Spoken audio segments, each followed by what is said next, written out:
Get ready, everybody. A man steps on stage and taps a microphone. Good evening. Before we begin the game, there are a few announcements. First, due to unexpected circumstances, the part of the player will be performed by an understudy. A couple of audible groans and one muffled boo erupt from the audience.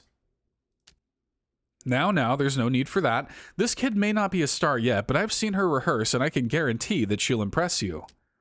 She may not have had time to memorize any of her lines, but, well, neither have any of you. The audience laughs. Second, we'd like to warn you that this production features a significant amount of obscenity. But before all the parents in the audience begin covering their children's ears, know this. This stage is enchanted such that the obscenities can only be heard by those of sufficient emotional maturity to handle hearing them. And finally, the writing room would like to issue an apology for failing to complete the script before this performance. They're working on it as I speak, so it is my pleasure to announce that tonight's performance is also a race. Who will win, the writers furiously working to finish the script or the performers attempting to perform it? I can't answer that question, but I can announce that the race begins now. We hope you enjoy the game. Hell yeah. Yeah, where should you start? You were walking through the woods when the world around you shattered.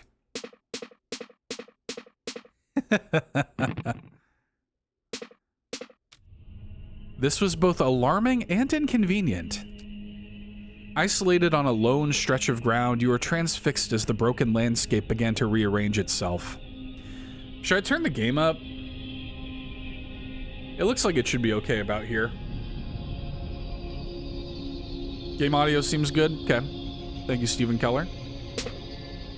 So, your eyes followed trees and hills, collapsing in lines of 3, as if the forest you knew were a knot becoming carefully untangled. So, this game is like, and I'll walk everybody through it as we kind of go on. This is like a match 3 kind of strategy game adjacent thing. Also kind of a tower defense. It rules. You dared not move from your position as the ground beneath your feet quivered in anticipation of shattering further. We kind of do want to move our feet. You passed the time this way for who knows how long.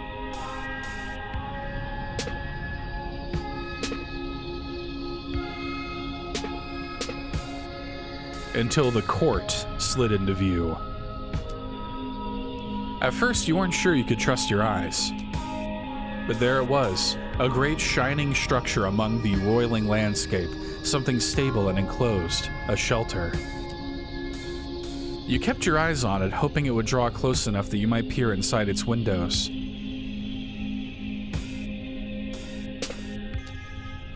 Surprisingly, the court appeared to be able to move freely through the broken landscape, disregarding lines of 3 as it approached your position. And just as it came near, the shattered landscape lurched.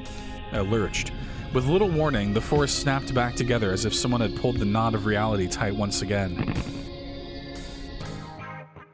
Except by now it wasn't the forest you knew. It was hardly even a forest. Maybe it does need to go down a little. You stood, stretched, and began the hike towards the court.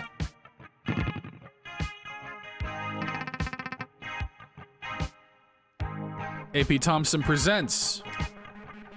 Later, while the sun hovered low over the horizon, there was a feast within the walls of the court. Hoping to avoid any attention, you sought out a more isolated part of the hall, an empty table near an exit where no one would pay you much mind. A sound plan, except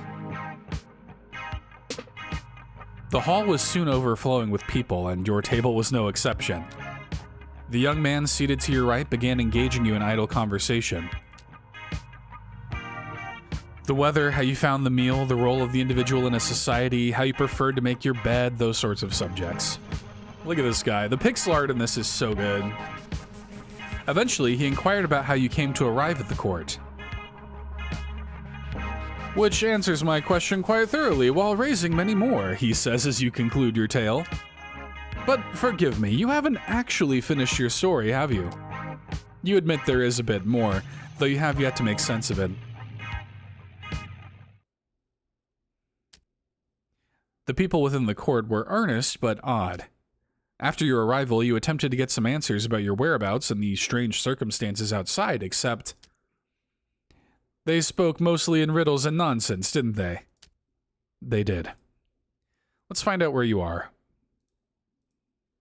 A man resting in the shade of the wall. Let's talk to him. Said the man, "Whoa, pal, before you ask me any more questions, you gotta know my deal." Ahem. My deal is that I can only answer questions you haven't asked. So as to where we are, no can do. Sorry, can't tell ya. But what are we doing? Oh man, we're a court of fairies on a quest to find our missing queen. He looked to both sides, then said, "So let me know if you see her. Just don't ask me where she is." Next, you... Hold on, are you seriously going to tell me about every individual conversation you had in excruciating detail? Yes. Yes, you are, because if he lets you proceed uninterrupted, he'll learn that many of these people played a part in what happened next. Fine, fine. Let's go here. A woman in a helmet doing her taxes at a picnic table. Said the woman, "I would love to tell you where we are, friend, but I haven't even figured out where we aren't." She gestured at a stack of maps on the table behind her. "We're not in any of those places." Or at least we weren't. Who knows if that's true now that the tide has come in? You attempted another tactic, hoping to glean some information. Perhaps she could at least tell you the name of this place. "Oh, we just call it the court. Its full name is the Court of... I forget. Something like the Court of Aluminum, but it starts with a T? The Court of Tungsten? I don't know, maybe. I'm new here, and I'm bad with names, but at least I can give you mine. I'm Robin." She held out her hand, which you shook as you introduced yourself. "Now, if you'll excuse me, I should try to sort this out before the tide settles again." A pair in front of a blackboard discussing magic. There appeared to be a seminar of some sort taking place in the courtyard. A seminar on magic, if you understood the text on the blackboard correctly. So, okay, first you take a metaphor and then you stretch it really thin, right? Right. Like really thin. So thin you forget its original purpose. Then you inflate it. Right, just inflate the metaphor. I prefer you to use my lungs for that. Then as it's inflating, you twist it, like, hang on, like so. You still following? I think so. And hold on. Ta-da! There. It now resembles a dog. A delight for children and such. Okay, so what happened to the metaphor? It's a lovely little balloon dog now. I see. They seemed a bit busy, so you left them to it. A small cat bathing in the sun atop the walls. We should have went to the cat first, to be honest. That usually is the right course of action. Said a small cat, "Meow." "Ah, your questions are numerous but inconsequential, for they overlook the current crisis." "What crisis? Why, the crisis whereby my dinner is late." "It is so late, in fact, that I'm not certain the concept of dinner isn't something I invented in a fugue of hunger.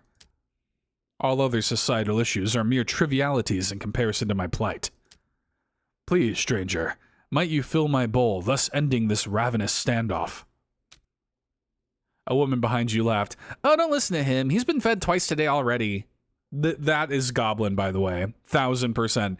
Goblin will trick your ass. He will he will act like he is starving, and he will be like brushing up against your leg. He will like lead you to his food bowl. And I'm talking 10 minutes after he ate dinner or whatever. He does not care. Okay. What did the outside of the court look like from atop the walls? Finding no immediate answers inside the court, you moved to the top of the walls and looked outward. Perhaps there was something you could see from this vantage that would shed more light on your situation. To the contrary, conditions outside the walls were even stranger than they were at the time of your arrival. The rest of the shattered landscape had now melted away. The court stood alone amid a void. But not for long. Like a rush of water, new surroundings began to surround. Much of the new topography was familiar to you. You could identify fields, water, woods, and hills. But there was something else to see. A menacing group of other courts were also part of the landscape.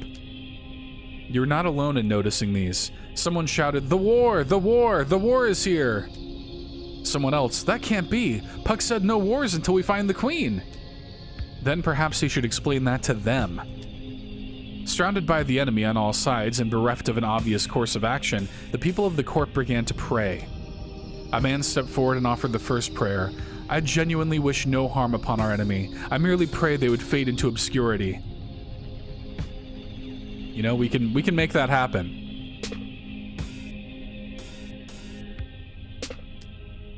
Wow, I didn't expect that to work, but thanks. The woman named Robin offered the next prayer. "My notes are quite clear on this. Prayer does not work. Our time is much better spent steering the court. Remember, their soldiers cannot cross water. We should try to take shelter behind a moat until the tide comes in." Takes shelter. There. Now that river protects us from nearly half the field. Hills should also slow their advance, so for my next prayer... But the next prayer did not belong to Robin. The next prayer belonged to the cat. "So long as we're making demands of God, then my wish, as ever, is to be fed." Psst, hey. You probably didn't notice, but something just happened over here. What happened is, by matching fields, the court has just acquired more food. Similarly, other parts of the battlefield can be matched to earn water. What is that? Oh, it's like a log. So, yeah, okay. None of those fairies in the court will tell you this. Their religion forbids them from acknowledging the existence of the user interface.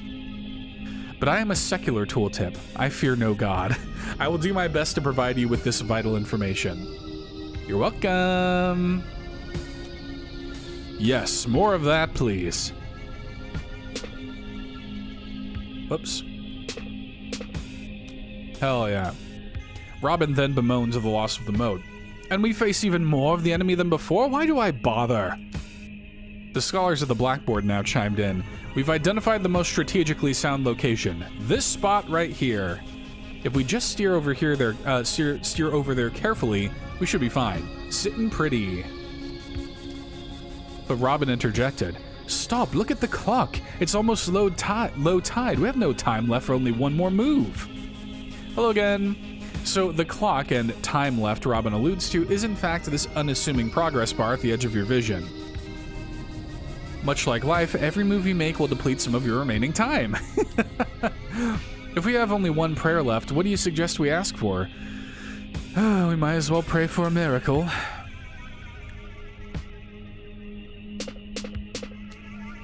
Well, that's a start. Apologies, but another explanation from me, your humble tooltip, is in order. The previous move chained multiple matches together. Because of this, you've earned some bonus time. For the fairies of the court, this might as well be a miracle. Is there any chance we could do that again, whatever that was? But there was no such chance. The next prayer would be the last one. Incidentally, the next prayer also belonged to you. Unsure of what any of this really meant, you imitated the people around you and made a pointless decision. We can get 4 from this, so let's do that. The battlefield snapped together as the court snapped to attention. Places, everyone! Windows were shuttered, doors were slammed, throngs of people emerged from inside and formed a line near the gates.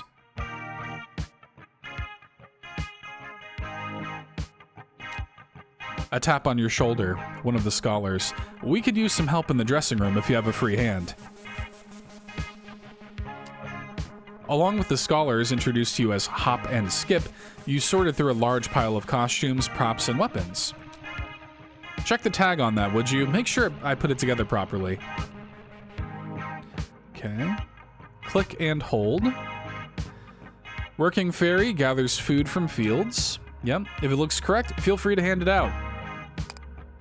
You handed the bundle of farmer's apparel to the first person in line. Unperturbed by the idea of harvesting wheat in the middle of a battle, they whistled as they marched out the front gate. Hell yeah. We'll deploy another farmer. Now see if this one fits anybody. A soldier, offensive fairy, attacks the enemy. You handed a bundle of armor and weapons to the next person in line. She tested the weight of a weapon in her hand. I haven't received any training, so I'm just planning to hit anything that doesn't belong to us. After this minimal preparation, the scholars considered their work finished. I'd place our chances of survival somewhere near abysmal, but I'm afraid this is the best we can do. A small mercy, at least, that the queen isn't here to witness this. And so you waited with the others for the battle to commence. Hello, I must pester you one more time before I take my leave. Observe, this is the undo button. Use it to change your mind as many times as you wish before starting the battle. However, the official editorial position of this tooltip is that you're liable to lose no matter how many times you change your mind presently. When you're ready to lose, use the play button to proceed to the battle. Now, I leave you in peace. I don't know, but should you ever desire the company of your loyal tooltip, all you need to do is click and hold over any button or tile, and I will do my best to explain it to you. Yeah, I think we're just gonna go with it. Let's see what happens.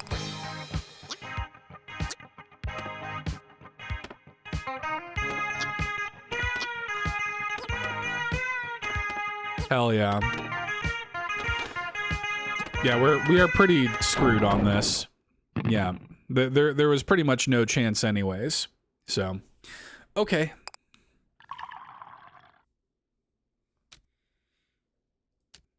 And then, sometime later, as the sun hovered low over the horizon, there was a feast within the walls of the court. The man to your right is beside himself with laughter. Okay, so our court, caught off guard by a sudden war, stumbled behind enemy lines, made a token attempt at resistance, and was summarily toppled. Do I have that right? Yes, that does appear to be an accurate summary. Well then, I'm certainly glad I slept through that. As you look at your surroundings, a switch flips in your mind. Your own story makes little sense now that you think of it. How did you... Your companion pats your arm. Don't worry about it.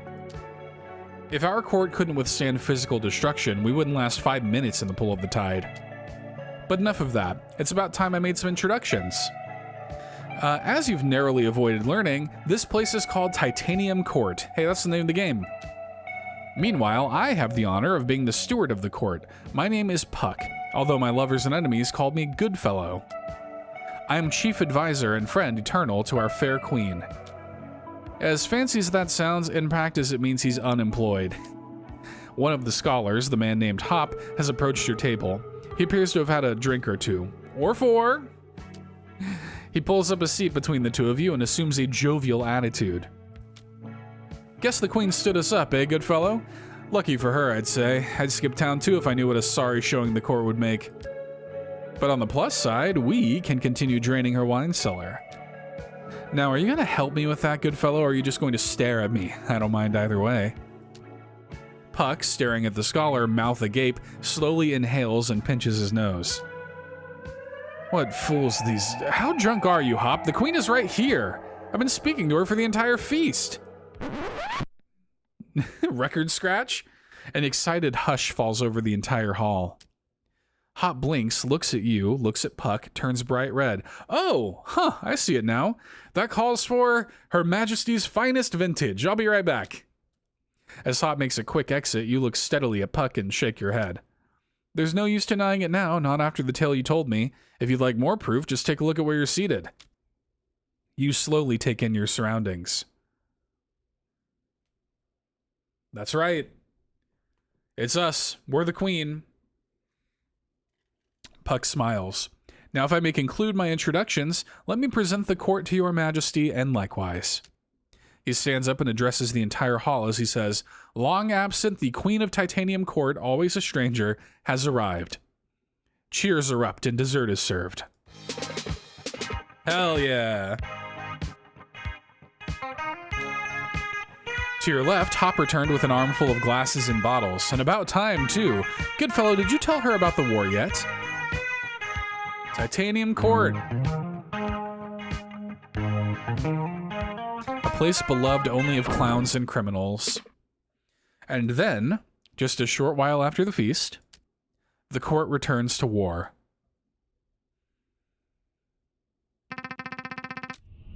You're in charge of the war now, Your Majesty. You should be fine. Just remember everything we've taught you about magical warfare. Blinking slowly, you remind them that at this exact moment, they have taught you roughly nothing about magical warfare. Ah, good. She remembers quite clearly. Alright. Consult the ever-changing map. Let's look at it. You don't know what any of this means. Alright, so we have high tide. We can make 4 here.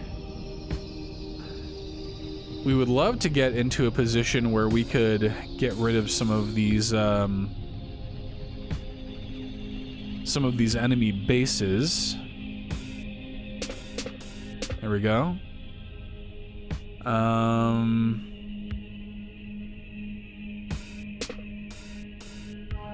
Get that a little bit closer.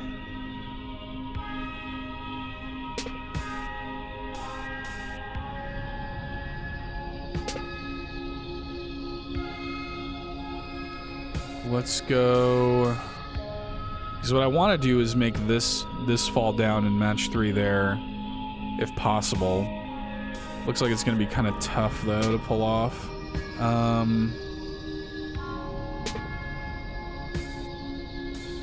So I might want to just get some distance in the meantime, to be honest.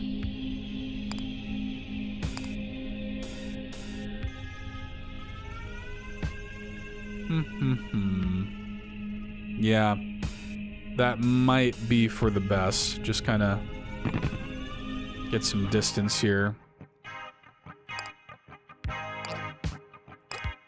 Let's get a couple of attacking units out.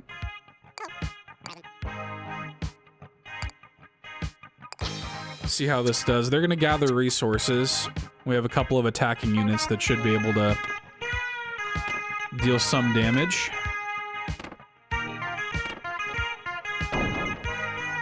Nice.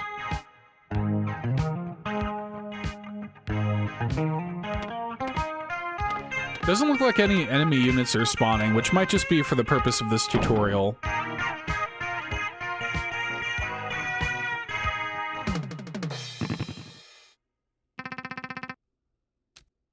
Well, having now achieved some kind of victory in the war, you wonder if someone in the court might help you return home.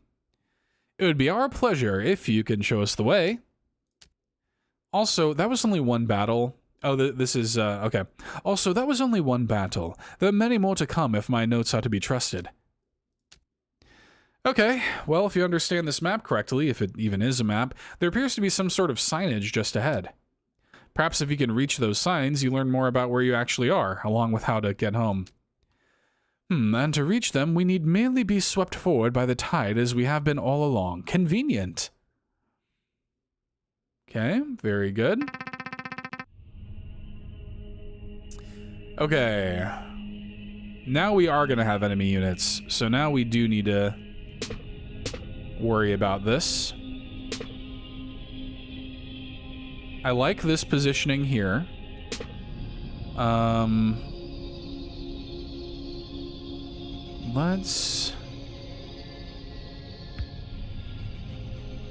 Let's do this.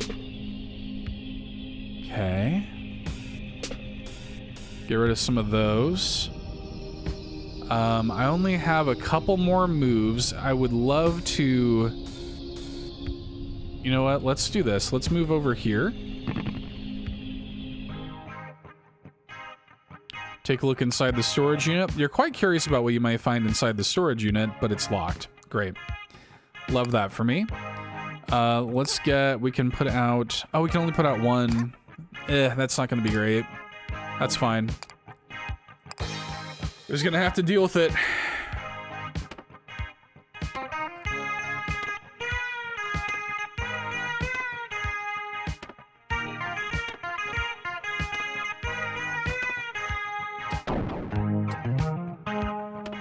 Honestly, though, I think I should be okay. I think I've put up enough barriers to where I don't think I'm going to take any damage.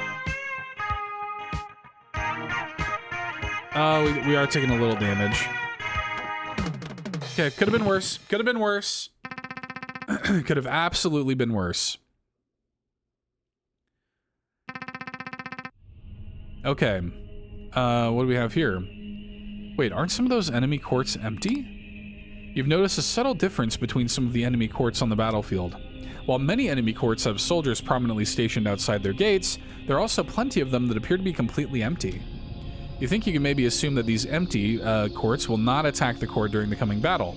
Yes, you can assume that. Additionally, you can see when enemy soldiers will attack the court over time here on the timeline. Even soldiers might be no threat if you can deal with their courts before they attack. Yeah, that's exactly what we would like to do.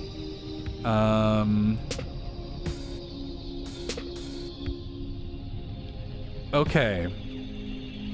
Decent setup here already, to be honest. I do think I'm gonna move here to have just a real good barrier between me and them. And to be honest, I sort of feel like I could just prioritize on strict research gathering. Oh, I don't have enough. Damn. I need more water to do that. Okay. We can do that. We can make that happen. Oh boy.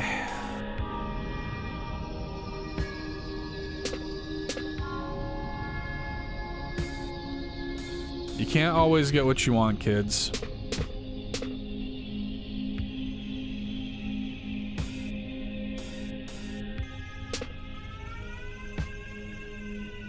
Man, I would love to just get this closer.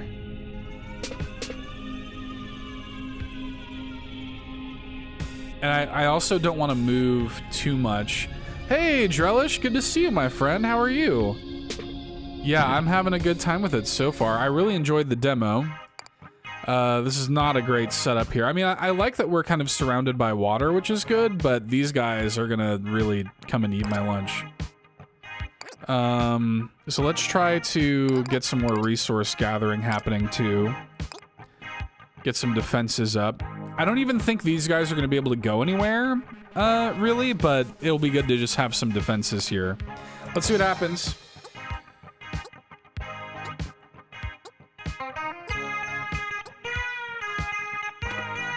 Take him down, take him down.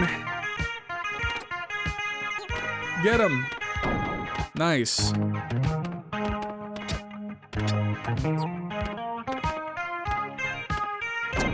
I'm doing well, thank you. I'm doing well. You know, we're preparing to move to a new apartment over the summer, so that's exciting. And yeah, just trying to keep up. Man, the amount of video games that have been coming out is insane. Like I have never been so overwhelmed.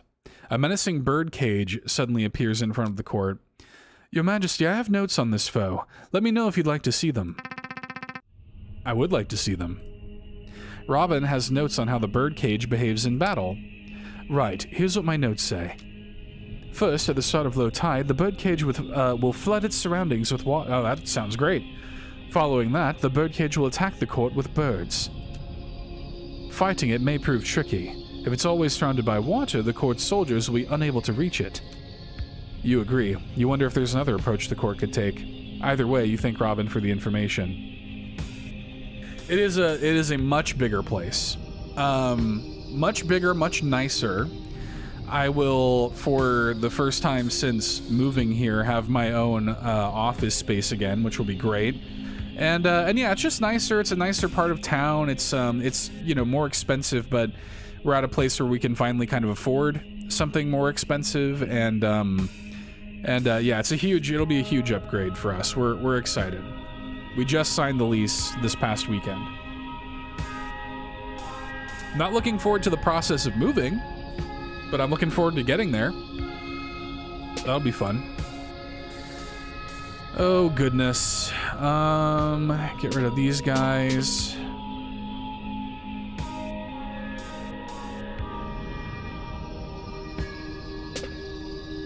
Look at these fairies just kind of grouping up here. I don't love that. Your Majesty, look, there's a chest resting on that patch of land. We should be able to recover its contents as long as it remains in sight until low tide. Okay, we can try that. Oh yeah, that is the plan. You know, like here, I do okay, but it'll be nice to have my own space again. I miss it. I miss you too. It's so good to hear from you, Michael. Hope everything's going well over there on your side of the pond. Goodness. I do like that I don't like this guy. This is not great, but I'm pretty confident that my soldiers will be able to take them on. Ooh, here we go. I like that. We accidentally got rid of the chest, but that's fine. I mean, I guess we could undo, couldn't we? Isn't there a way to do that? No. I thought there was a way to, maybe you can only do it at the end of your turn. I guess that's probably right. Okay. That's fine.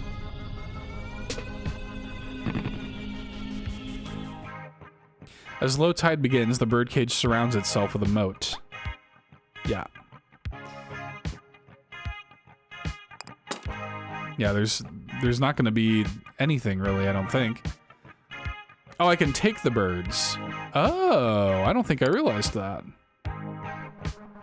My daughter's finishing school this year and then going to college to pursue a creative qualification. Nice. Very good. You have you have a daughter going to college, man. That's cool. So we'll take this. Yeah, I bet that's fun. So we can make fairies to attack these fairies, basically. I don't want to drain all of our resources into this, but I'll make a couple of them. We'll make the rest of these types of units, then we need some more gatherers as well. They're gonna have a tough time getting out, but that's fine. It comes with gray hair and hair loss. I am, you know, experiencing the hair loss. A little gray hair. I'm not, I could be grayer. But there's been a little bit of, there's been a little bit of salt and pepper mixed in with my hair. Yeah, they're gonna have a tough time bringing this back to the court here.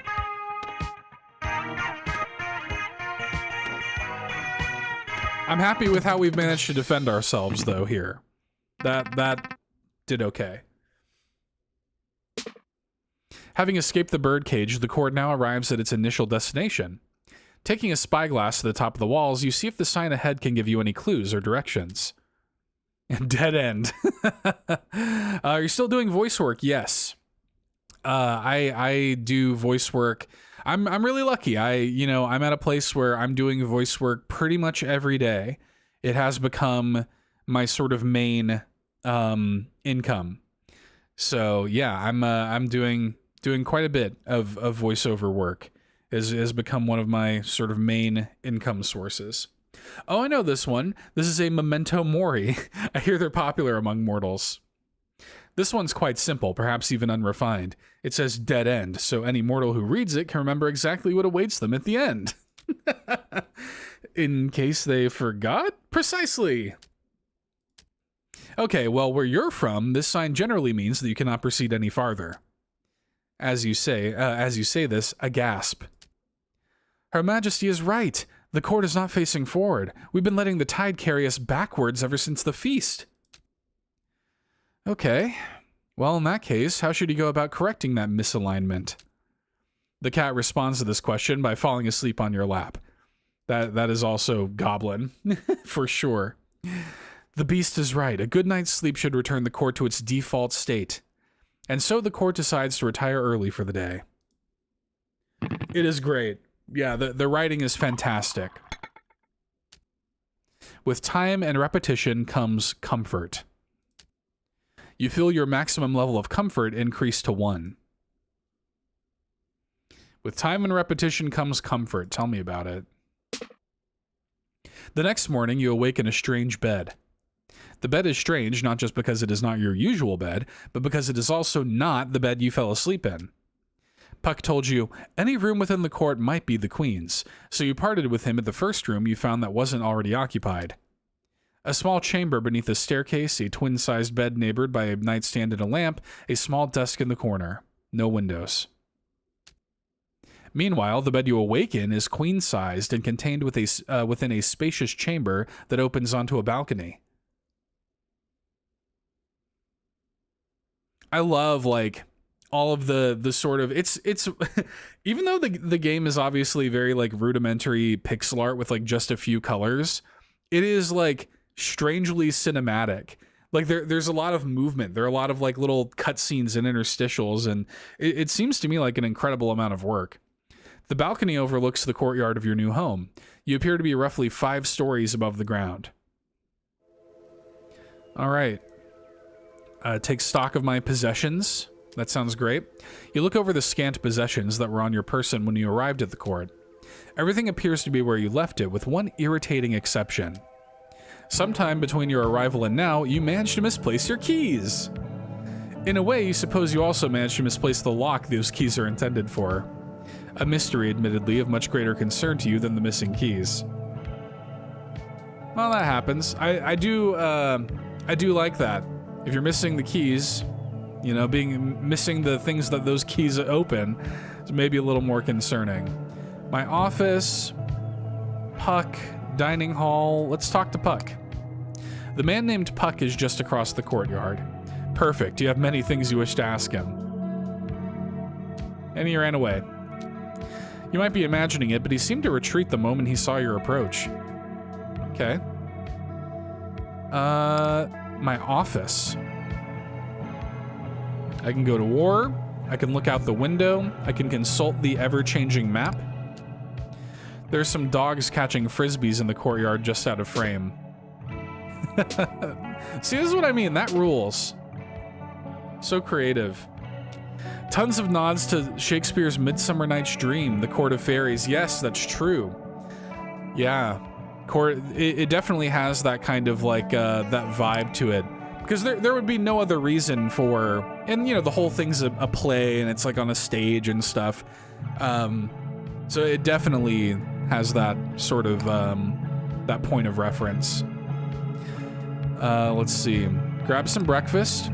In the light of day, the feasting hall more closely resembles a common dining area. You collect some breakfast from a buffet, then look for a table. You'd prefer to sit somewhere out of the way, near an exit, ideally hidden. You sit in the most nondescript location you can find, a corner near a trash bin. I love the music of this game too. I love how like hazy and sort of dreamlike it is. Before you finish to bite, a whole host of fairy courtiers arrive with their meals and sit with you. They make idle conversation and a few honest attempts at answering your myriad of questions, none of them successful. As you complete your meal, you idly note that your table is now the most lively and boisterous table within the hall. You also note, idly, that despite his assurances that he would answer all your questions, the man called Puck remains nowhere to be seen. As a result of eating breakfast, you get a small bonus. Oh, I love that. Oh, that's not a small bonus. 10 food? That's great. Okay, so I think we're gonna go to war once more. After breakfast, the court goes to war. And as you ready yourself, a question. Your Majesty, is the intensity of the war to your liking? If not, please feel free to adjust the thermostat. The thermostat, make things a little easier on yourself. Current comfort, 0 out of 1. So that's where the comfort comes in. Wishing you fun with the game, my friend. Would love to catch up soon. Biggest of hugs. Big hugs to you, Drellish. Thanks for popping in, saying hi. Yes, we need to catch up soon. It's been too long. I appreciate you stopping by. Yeah, comfort +1. I think I will probably do the same, to be honest. We'll see. We'll see. Can give you a detailed. Oh, well, that's good. With her calculator returned to her, Robin can give you a detail. I mean, that seems fair. Robin's calculator makes an appearance. I've been looking for that. Yeah, that's fine. We can do that. Okay, so can you be certain the court is facing the correct direction this time? Of course, Your Majesty. Observe that the sun is now rising rather than setting. Very well. You suppose you'll attempt to reach those signs again, although you doubt you'll find anything useful. Okay. Let's see what we have here. There are not too many manned enemy courts here. So I feel like I'll prioritize resource gathering in this particular phase. Or battle calculator. Right, here's what my calculator says. There aren't any environmental hazards threatening the court that I can see. As for the enemy, these are empty, so we don't need to worry about them. These are deploying units. I can give you a more detailed analysis of them if you'd like. No, I'm good. Based on these calculations, it looks like the court is currently pretty safe. If we wish to maintain this position, we could just move the court around without disturbing the rest of the battlefield until low tide arrives. Either way, that's all I have. Feel free to ask again if the battlefield situation changes. You thank Robin for the information. I feel okay right now. I would like to keep that around. I mostly want to focus on resource gathering at current.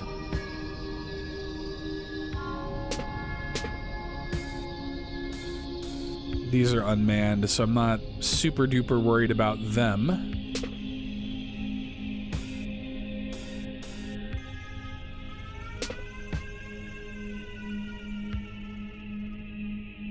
But if I drop this, I'm gonna lose the chest. Whatever. You win some, you lose some. But I think at this point, I think I'm pretty good.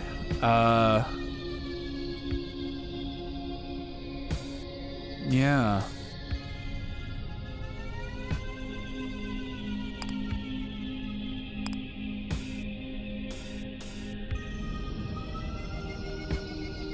Okay. Can I end my turn early? I don't think I can. I think I have to use up all my moves.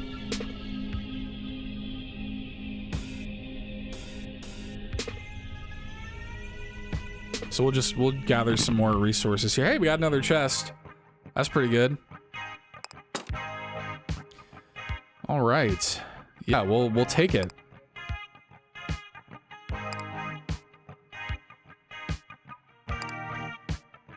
Okay. There's not really anybody to attack, to be honest, so I think I might actually just send out a bunch of resource gatherers here and save my other resources. Y'all just grab some food, to be honest. We're good for now.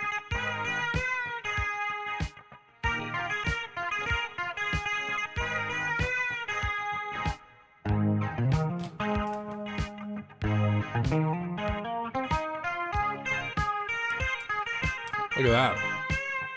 You love to see it.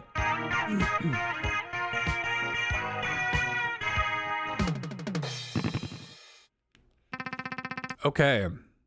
I suspect the next round will not be so easy. Okay, although a tap on your shoulder. Robin points to a building in the distance. Your Majesty, that shop is neutral to this conflict. We should strongly consider stocking up on supplies. Of course, that's only if it stays in view. If it disappears before low tide, we'll have to wait until we pass another one. Okay. Well, we don't want to do that.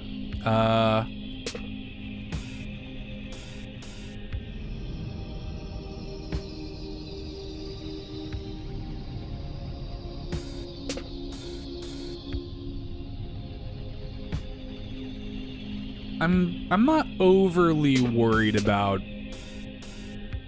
I don't really want to move too much more of this. Like if I were to move this, for example, this would fall and then sort of delete itself. So I don't want to move much. Well, no, never mind. That always happens in games like this. You never know when you're just gonna move one thing and all of a sudden it's still here. It's still here. We still have this.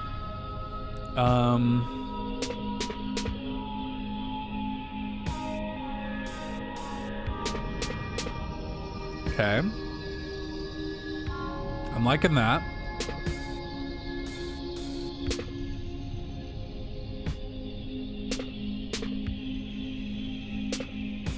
Honestly, a pretty good setup for this late into the phase.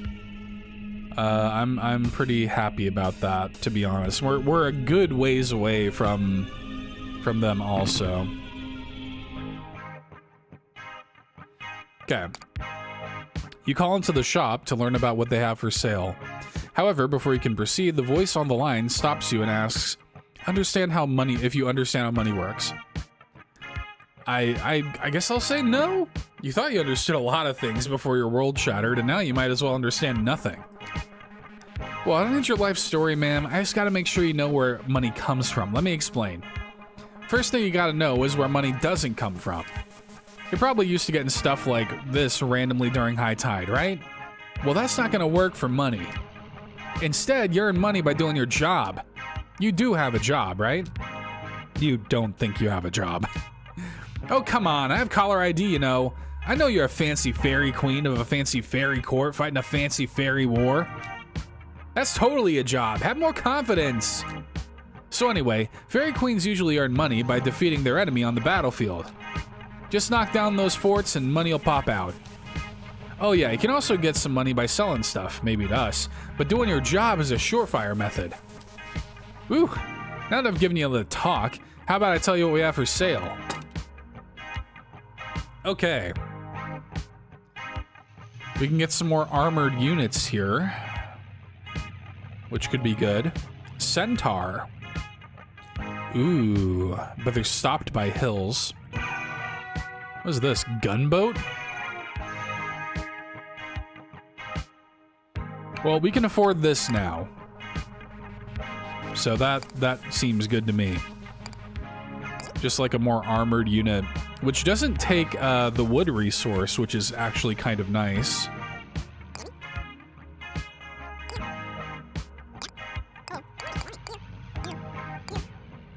All right, let's do it.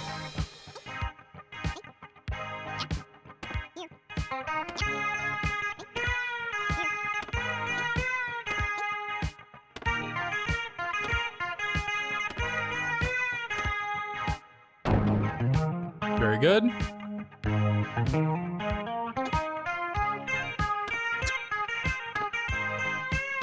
Go up the other way. What are those knights doing?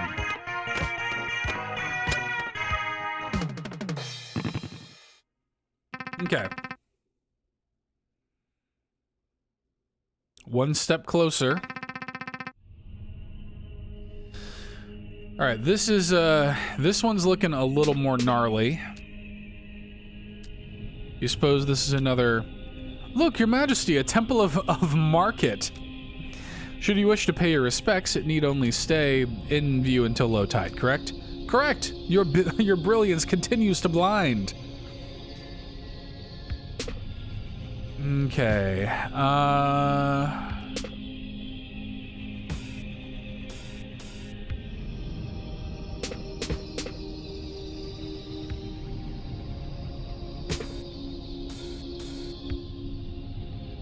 yeah, this situation looks considerably worse than the last one, but I think we'll be okay.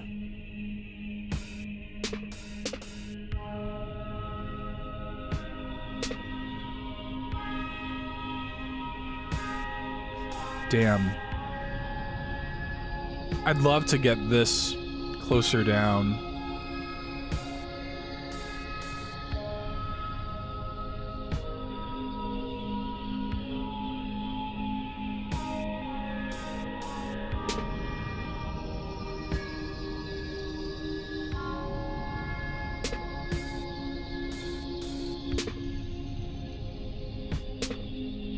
That's something. We got a lot of enemy units surrounding us, which is not great. But trade generic assets at the Temple of Market. Okay. We have a good amount of water, good amount of food. I guess I'm mostly concerned about this.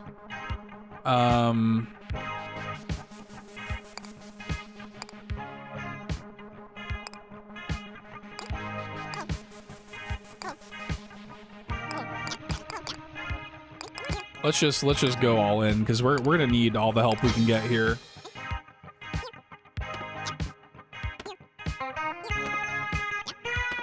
I'm hoping we can destroy these nearby ones before it spawns in all these people. Okay.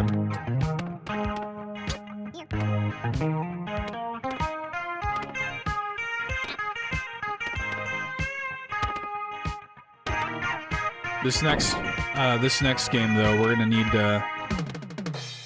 are gonna need to focus on getting some water. And now the court finds itself surrounded by catapults. To be perfectly precise, those appear to be trebuchets. Given that trebuchets are a subcategory of catapult, you don't see any reason why you can't just call them catapults.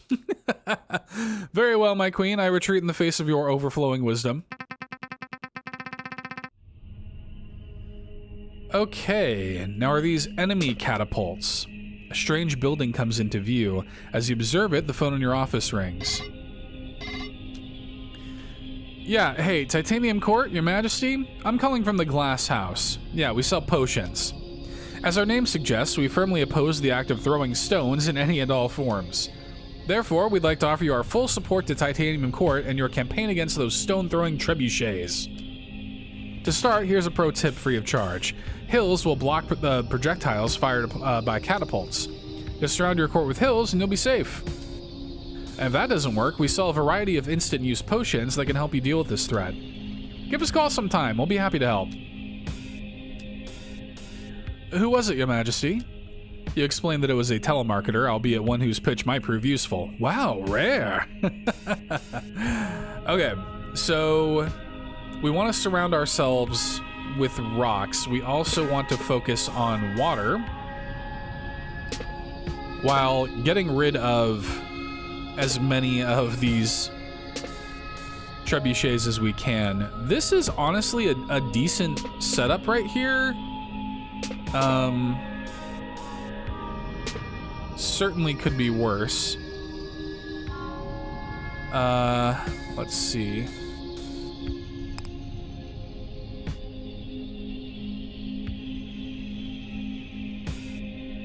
Potion of teleport. Okay, ensures a flood wherever it lands. Set something on fire. Okay. No, I don't really want to.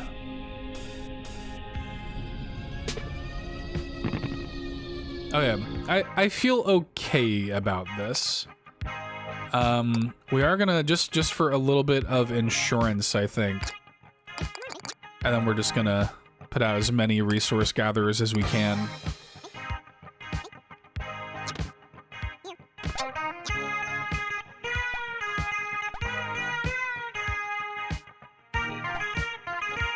And it looks like, did they only fire once? It looks like they only fire once. So I think we actually should be fine. Yeah. Nice.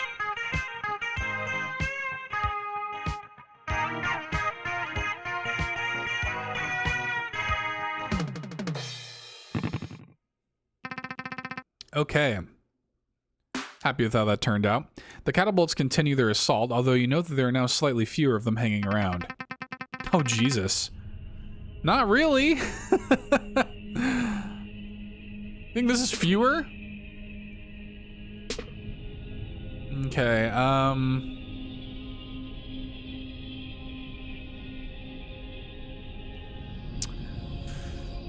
Huh.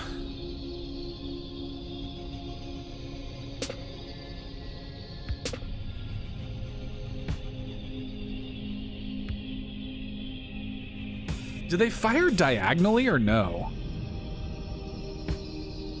I'm actually not sure.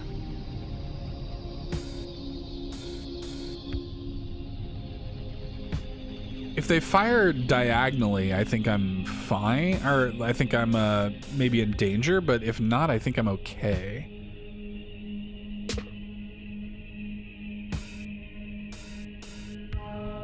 No, I am gonna be in trouble with this setup here, unfortunately.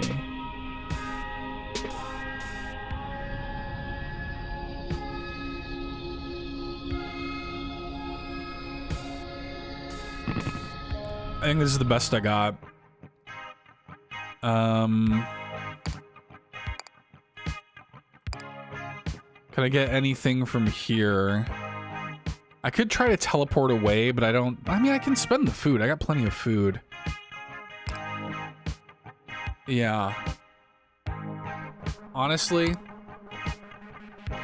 that's probably my best bet. And I think I should be safe from any of these attackers here, so I don't think I'm going to send out any attackers because they're not going to make it all the way out there anyway. In fact, it might not even be worth it for me to send these guys out because they're just going to wade through that water. So it actually might just be in my best interest to just kind of survive this round.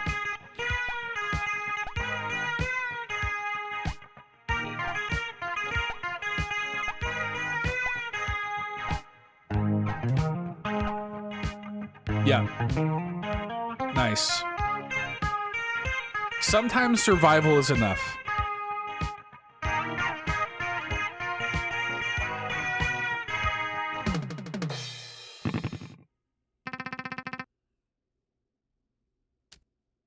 The tide washes away the last of the catapults. You appear to have weathered the storm. The threat of the catapults now eliminated, the glass house pulls up next to the court, and you receive another phone call. The salesman offers congratulations for your victory and asks if there's any further assistance he might provide. You answer immediately, asking if he knows a way for you to return home. Oh, definitely. Let's pull over somewhere and I'll draw you a map.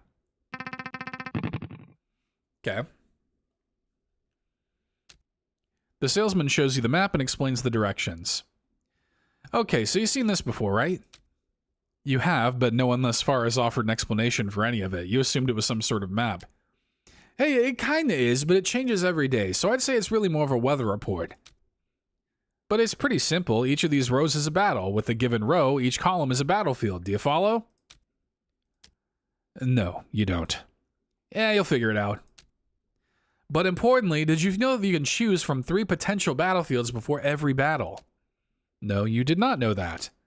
Anyway, here's where you're at right now, smack in the middle of the war. To get home, you're first going to have to make it to victory, which is right up here.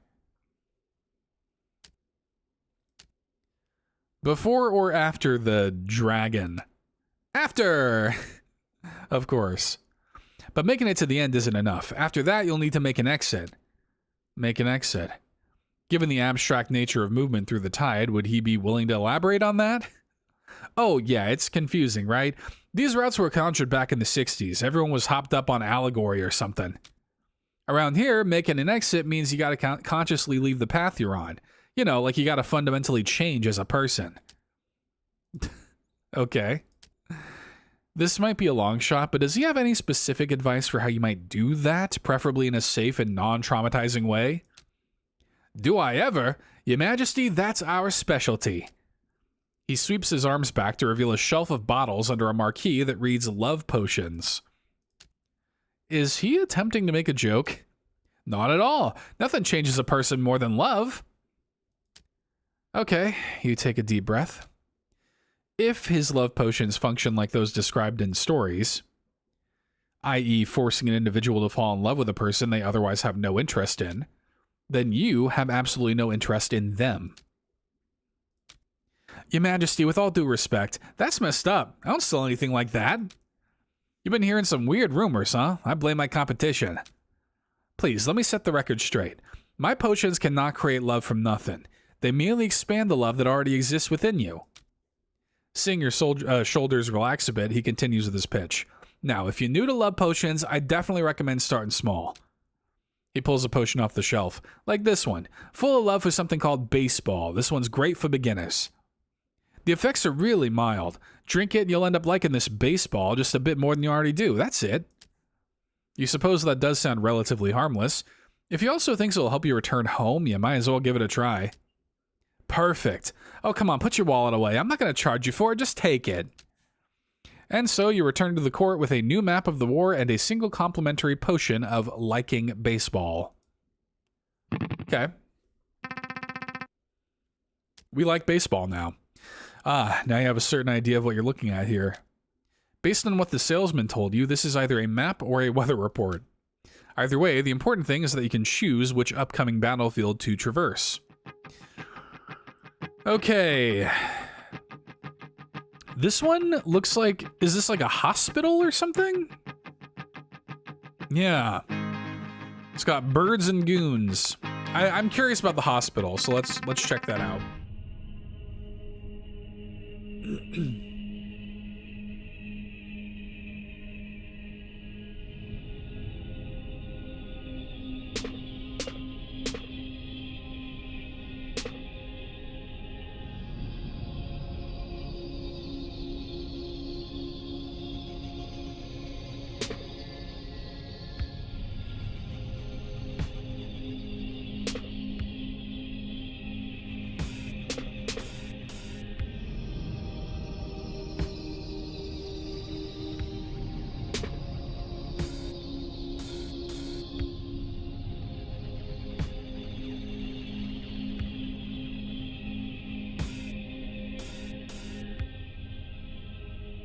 There are like no rocks here at all, which is going to be a bit of a problem. I also don't know why. I was mostly just curious, but like, I didn't really need to go here. I've only been hit for 2 damage. It's not really a huge deal. So I think I might need to like focus on moving away. Oh wait, there we go. Okay, happy with that. I like that.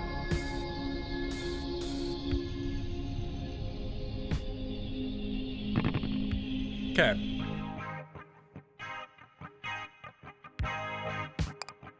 Oh, and you have to buy it too. Not worth it at this stage. The seesaw. Incredible, a sign that predates written language and is comprised entirely of a single hieroglyph. I must say, it's in remarkable condition for something so old. But what could it mean? Given the symbol, the scales tilting in the favor of one individual, it is clear that the sign marks the presence of a social inequality in the vicinity. Is that so? How kind of this ancient civilization to offer a warning so that we might avoid it. Avoid it? The court is literally a monarchy. Yes, well, the sign is there for a reason, wouldn't you say? Okay. So... I also don't really feel... I feel pretty comfortable... Maybe I'll put out... I can only put out 1 anyway, but I feel pretty comfortable just gathering a bunch of resources this phase. I don't think a ton of these guys are even going to be able to come at me. So I'm not super worried about that. Like, this guy here is the main one I'm sort of worried about.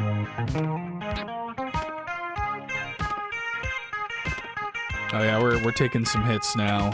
Can we make it? Ah, damn. It happens. Okay. For a short period of time after the court wakes each morning, it drifts through the tide alone, free from its relentless obligations to the battlefield. You found this time useful for exploring your surroundings. What's this? A shower? Yeah, that sounds good. To your mild surprise, the shower, nay the whole bathroom attached to your chambers, is, to put it diplomatically, a bit shabby. Unlike the rest of your chambers, those which chose to stretch and grow with the size of your station, the bathroom remains small and intimate. If you're feeling less charitable, you might refer to it as claustrophobic. Also, the room is clearly built into the underside of a staircase. Various thumps and falls from above the ceiling provide ample evidence that the staircase is well traveled. You aren't complaining. You consider it a miraculous blessing that a fairy court outfitted with trappings of medieval Europe would also have functional modern plumbing. Honestly, yeah, that is a blessing. You turn on the water and test it with your hand. Despite the shower's appearance, the temperature is consistently warm and the water pressure is high. Just a completely normal, non-magical shower, mediocre even. You suspect that it'll be a good reminder of what your life was like prior to absconding with a cohort of fairies. As you step inside and close the sliding door, you quickly retract the previous statement. The high-pressure water, the subtle ringing noise produced by the shower head, the echoes of the footsteps from the ceiling, all combine to create a cacophonous cocoon of sound and steam. If anything, this shower is perhaps the most magical object you've encountered in the court thus far. You let your mind drift for a while. Ooh, yes. What a cool way to represent, like, mechanics. You go over the short list of things you've learned about the court in the time since your arrival. It's a really cool way of, like, making shower thoughts a mechanic. You know? 1. Titanium Court is a royal fairy court, a place bound by ancient magic to withstand the tide, whatever that is.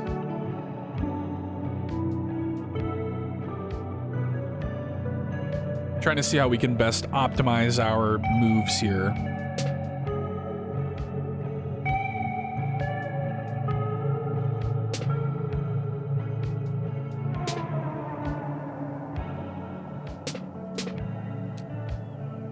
Two, magic totally exists, by the way.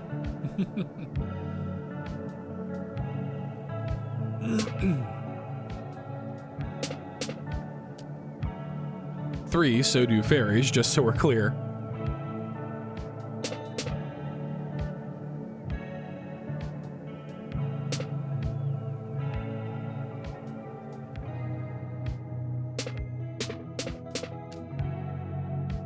4, you are, however, not a fairy. As a person who has lived a decidedly unmagical life up until this point, you are instead a mortal.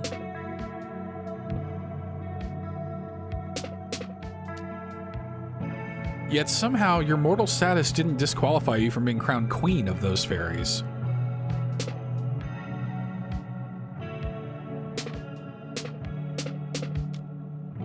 In fact, so far as you can tell, nothing will disqualify you from this royal office, not even your own opposition to holding it. As loath as you are to leave, you think you've spent enough time in the shower.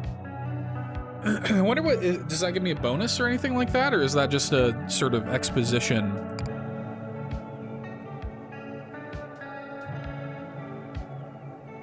He's probably, is he gonna run again? He does not appear to have noticed you yet. You're certain that if he had, you'd already be making a hasty exit from your presence. Now might be a good time to follow and observe for yourself what duties your steward is performing in lieu of offering you guidance. No kidding.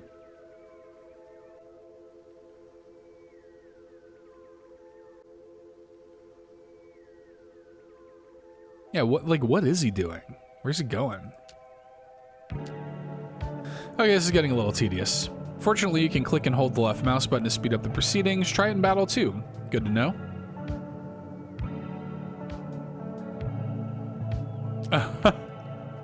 Now here's a part of the court you'd not yet discovered. A vast library extends before you.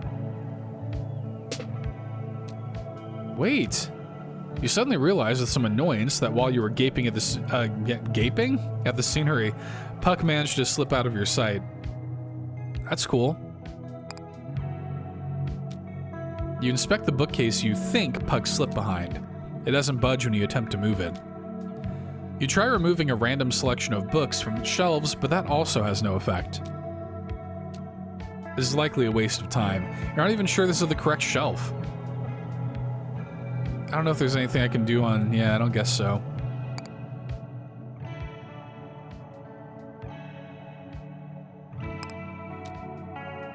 How do you interpret this one? A fantasy of revenge. The subject is smashing his guitar, most probably out of a seething hatred for rock and roll. I think you misunderstand. I've heard it said that the smashing represents his fervent passion for rock and roll. But how can that be? With his guitar smashed, surely you'll find it difficult to participate in the day-to-day proceedings of rock and roll. You interject to suggest that the subject likely has another guitar at the ready, that the smashing might represent both his passion and his wealth of guitars. Her Majesty's theory is compelling, but the evidence is circumstantial. After all, this theoretical secondary guitar is not featured in the painting. How can we be sure it exists? Perhaps the artist painted it somewhere in the negative space I've heard so much about. I suppose we'll need to keep an eye out for it.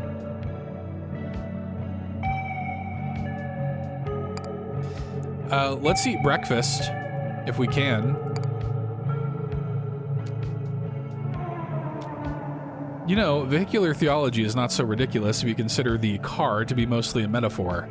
But for what? What could such an outlandish and inconsistent set of myths possibly be a metaphor for? Perhaps the psychological armor we construct around our true selves? All for the conveyance of the soul to greater stages of enlightenment? It's not too hard to imagine. But aren't cars also allegedly beasts that devour naughty children who do not look both ways? Well, I never said it was a perfect metaphor. I do like the breakfast bonus. We're gonna get the breakfast bonus, I think, every day. What is this? Oh, the potion of liking baseball sits in the sunlight. Yes. You have yet to drink from the potion of liking baseball. One reason for that is your natural trepidation towards something that you have been assured will change you. Another reason is that the potion's instructions clearly state that for best results, you should leave the potion in direct sunlight until it bubbles. I see. While it's been sitting in your office collecting sunlight from the window since you brought it back, it has yet to start bubbling, so you continue to wait. Okay, we can do that. While the exact extent of what you're supposed to be doing remains unclear, there's a growing list of things you think you should try to do. Recently, you've organized this list and placed it next to the ever-changing map for convenience.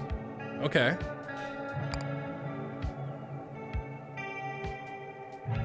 Achieve victory in the war, achieve sufficient personal change that you can safely leave the court at night. Okay.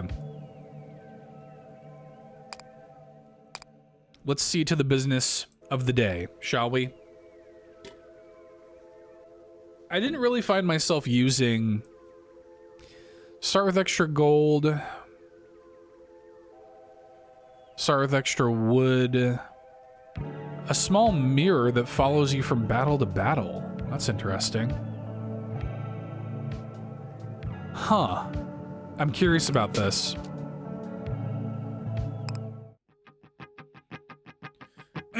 Okay.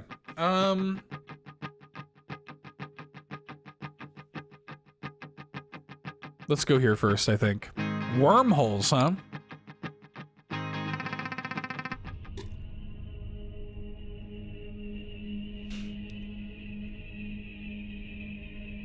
I am curious about this this mirror here.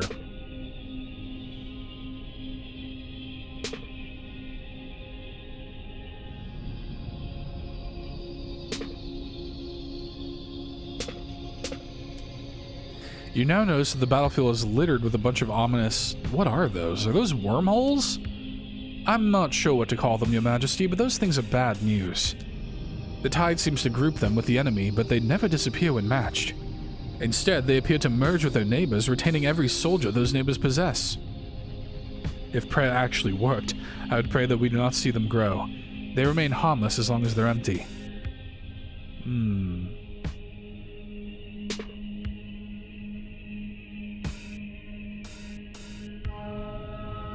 I want to keep the chests intact.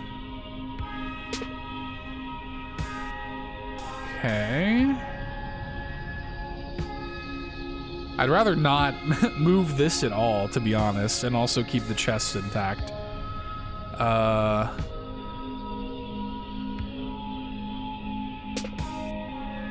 There's another wormhole. But I think it's okay because... Yeah, this should be all right. What is this? Offensive tool doubles in cell value every battle. Ooh, that's nice. Cool. I like that.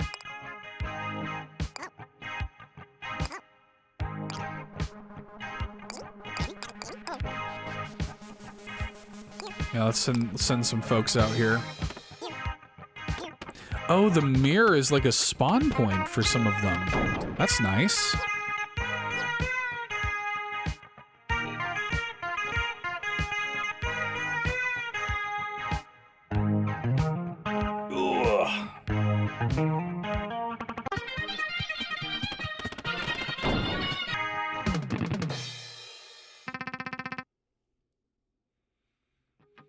Okay. I do also need to be cognizant of an escape path for myself. I kind of want to head more over to the right.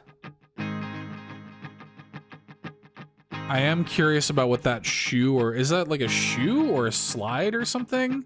I'm curious about whatever that is. So yeah, let's head over to the right, I think.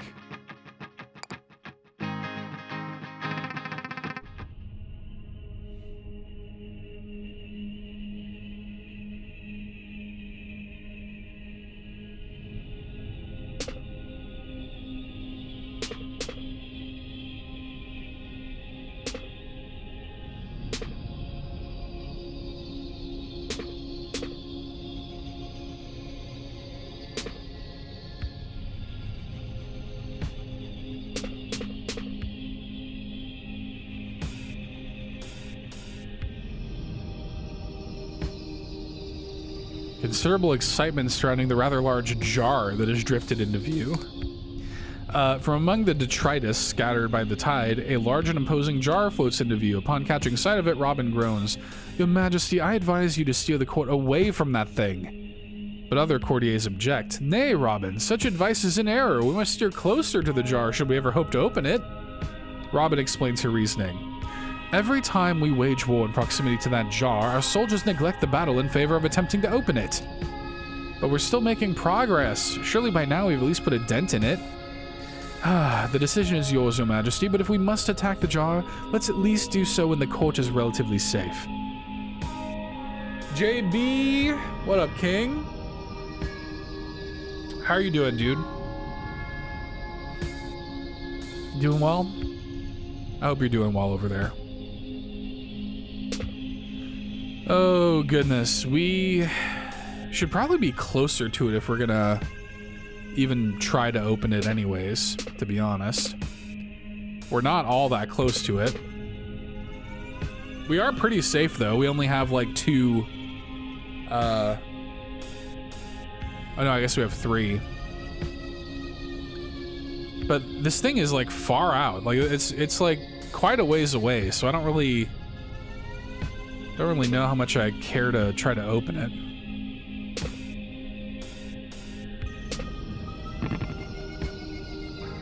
Yeah, this is fine, to be honest. Get all...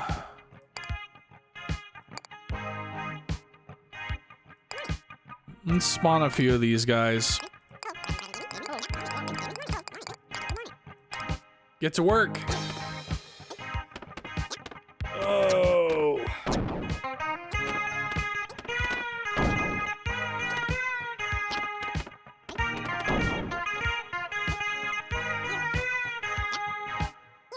Ugh, okay.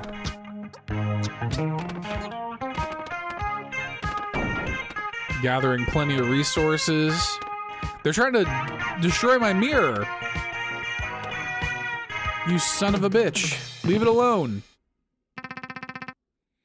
Have you on the TV? I didn't realize it wasn't caught up. Oh, that happens. It'd be like that. What's this? Why did this change? Open the jar is a new item on the to-do list. I do want to open the jar, to be fair. Man, we're not going to get close enough to those, are we? Just making some music and living life. I'm doing pretty well, man. You know, same old, doing my thing. My apartment complex is doing like a bunch of yard work today.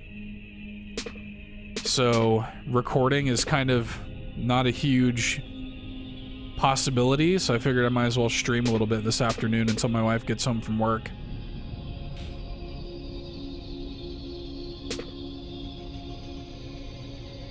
Let's see. JB, are you coming to Extra Life? You get your passport all locked in and whatnot?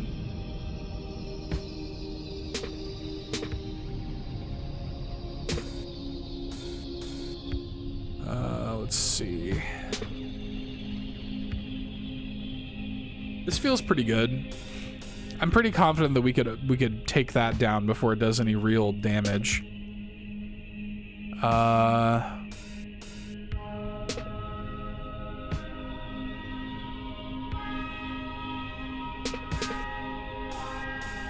Very good.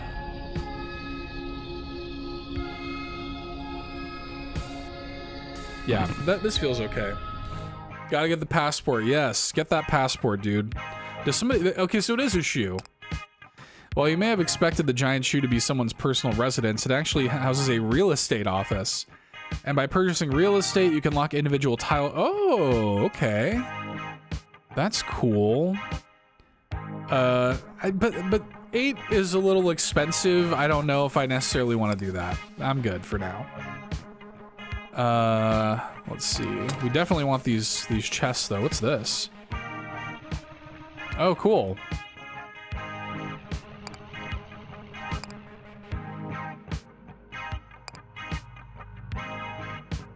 All right. Can I use this like as many times as I want?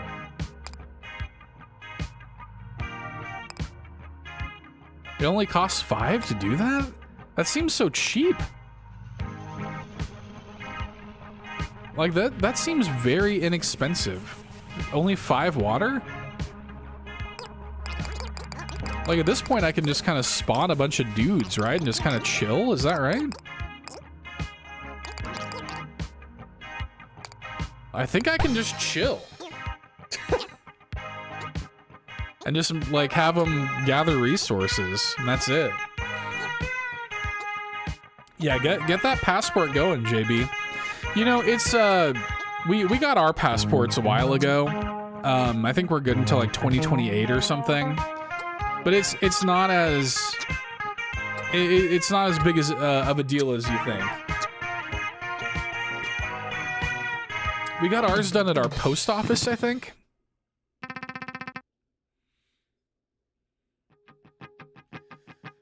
Okay,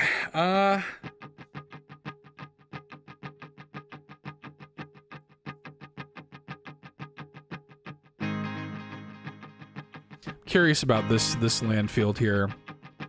Extra woods, missing fields. I see, okay. Has a market there. Let's go, let's check it out. If I do come, I actually have the deck of the Hoodlin card game. Ooh, that'd be sick.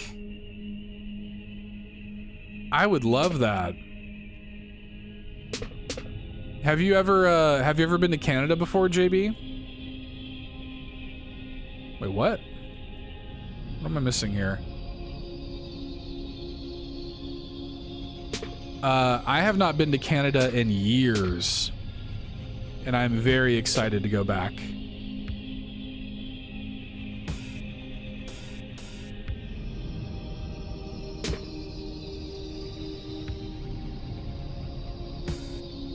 I mean, I've not been in Canada since like 2005, 6, somewhere in there. I think 5. Planning on going sometime soon to the post office. Never been out of the USA. Oh, sick. Yeah, dude. Yeah, you gotta go. It's just fun to like get out and see stuff, you know?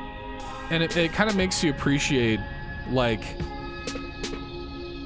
this is gonna sound stupid, but like how big the world is, you know, like how we get like so kind of caught up in our normal like day to day that like we kind of almost, I think, lose sight sometimes of how, yeah, just how big this whole world is. There's so much going on. I don't feel like I really need any of this, to be honest. I'm pretty well covered. I think I'm gonna summon like, but even still, like, I can just drop some love potions. I'm not going to. What is this again? What does this do? I can't even use it. I'm gonna drop a few attacking units, I think. But otherwise, I think I'm kind of good. Let's do this.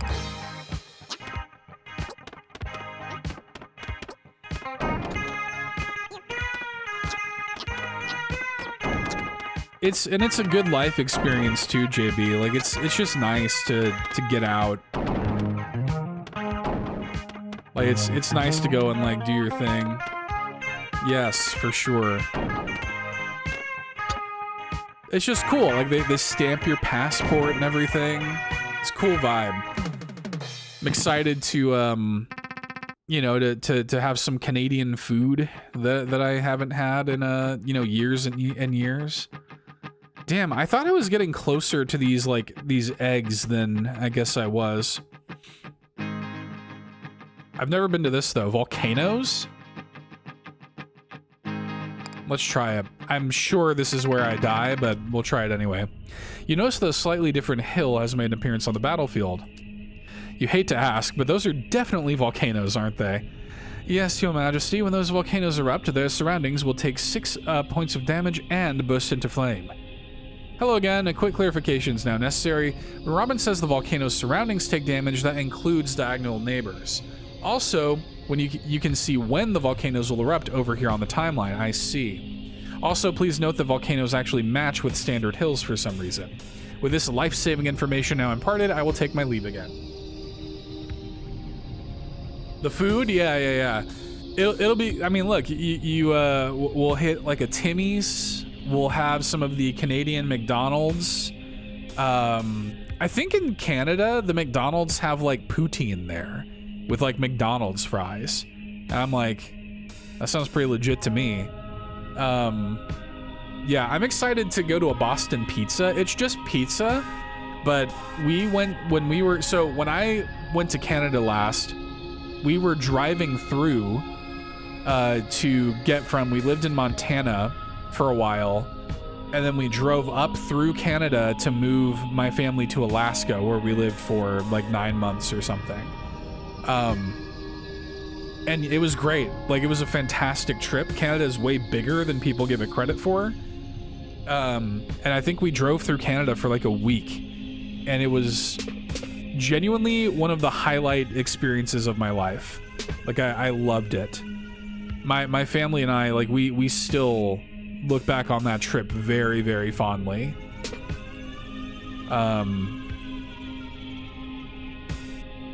And I have not been to Canada again since then, so I'm excited. Okay, I think we cleared most of the volcanoes. Is there like one more? Yeah, there's this one right here. Which, honestly, if it erupts, it's gonna burn these two anyway, so that's fine by me.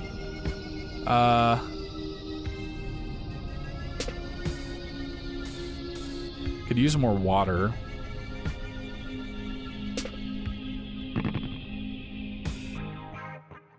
What's this? You receive a fascinating offer from the egg zone that has appeared on the battlefield. Your Majesty, great to see you again. Still trying to get home? Anyways, do I have an offer for you? He gestures at the large pile of eggs on the battlefield. That's right, you can become the proud owner of your very own football. Is he talking about the eggs? Eggs? What eggs? I only got footballs here. They clearly look like eggs.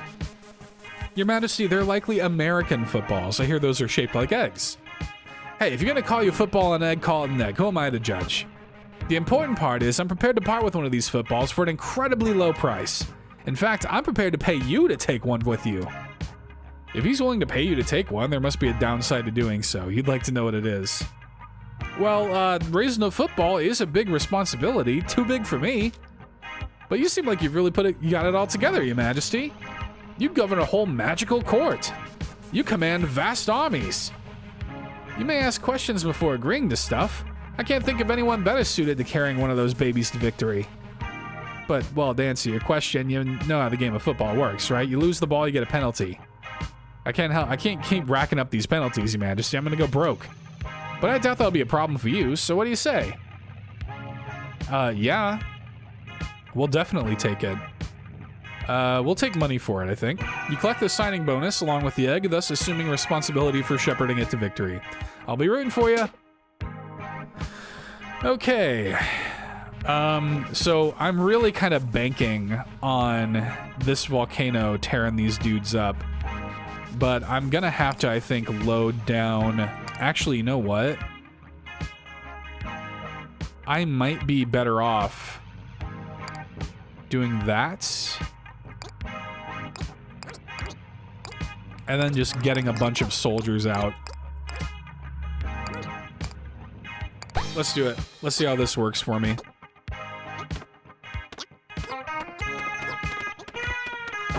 See, they're already going for the egg.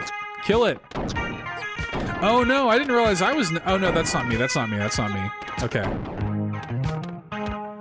Oh no, the egg got hurt too. Shit. Oh, that sucks. What are you gonna do? G. You do a brief overview of the ball's memorable qualities, including the fact that it clearly resembled an egg rather than a football, and express a passing regret for its untimely loss. That's it. Honestly, you don't really see the need to put any effort beyond that. All right, what's the penalty? What do we get? All of our cash? Fuck that. No. Why would we do that? Take 10. We'll take the 10 damage. That's a big penalty though, man. That sucks. I will probably I will probably not take up another egg, to be honest. Not worth it. All right. Our business is simple, Your Majesty. It has been known to the Church of the Market for quite some time that Titanium Core has been operating without appropriate spiritual guidance, i.e. you do not have a bishop of market among your upper management. In fact, as far as we can tell, you do not have any upper management at all. Yes, despite drawing power from market, you do not have any executives, a board, or even a mission statement. Your cash flows are unoptimized, and you have sent no representatives to our corporate retreats. The Church considers these infractions to be nothing short of fiscal heresy. Of course, you're willing to overlook all of this when the core is operating a consistent loss, but now that it's profitable, they'd like a cut, you assume. A cut? Hardly. The opposite, in fact. The Church of Market demands a merger. Worry not, our legal team will handle all the paperwork. Your titles remain unchanged, although we will provide a competent management team to oversee all operational decisions henceforth. Futility. We're prepared to pursue a merger by force if necessary. Oh, you weren't aware that the court was listed on any sort of public index that would facilitate such a takeover? Could they tell you which one? Surprised by this question, the three of them huddle and confer for a few minutes before addressing you again. Your Majesty is a shrewd negotiator. We have adjusted our offer as follows. To preserve the cultural leadership of Titanium Court, we now offer to prepare one of your existing courtiers to act as the court's spiritual guide. Whoever you choose will accompany us to our cathedral, where they'll be trained and ultimately ordained as a fully fledged priest of market. Could there really be someone among your courtiers who would willingly enter into the power of this sinister cult? The answer is yes. Your Majesty, I've been thinking about getting my MBA for a while now. Please send me. You have absolutely no objections, and thus Leland, so that's his name, leaves with the cultist to go to his business school. Have at it, Leland. All right. The volcanoes kind of sucked, to be honest. However, ooh, rare chests. This one has a hospital, and for once we could actually use it.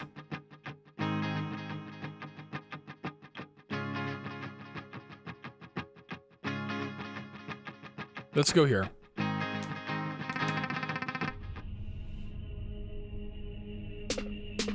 Yeah, we actually need the hospital at this point. We took all that damage.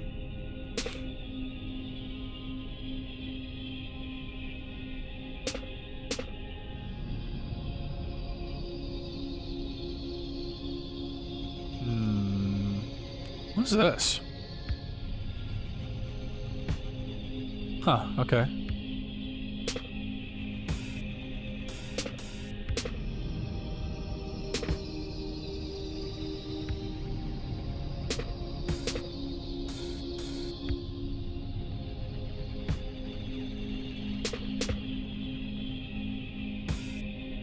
I don't like these guys like right here like that.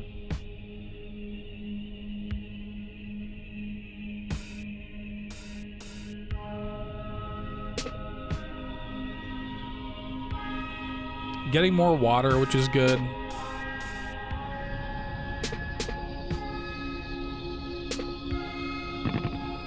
Could be worse. Honestly, could be a lot worse. My notes don't usually comment on minor enemy units, but there's a quick footnote here. Knights are defensive units. They won't attack the court directly, no matter their number. That said, they will attack our units, workers and soldiers alike, whenever they draw near. As such, they pose less of a threat than our other enemy types, but that doesn't mean they're not annoying. Okay, thank you, Robin. It's true, there appears to be a billboard of some sort among the scattered elements of the terrain. You go to the outer walls of the court to get a better look. You need law. Nothing gives me the creeps, Your Majesty, as we're about to be sued just by looking at it. You agree, it might be best to look away lest you draw some unwanted legal attention. Okay. Yes, we do need to heal. If you provide the raw materials, I don't really need that. I've got money. Oh, this just increases my max HP. Well, that's not what I want. Damn. Okay. I guess I'll do it like once.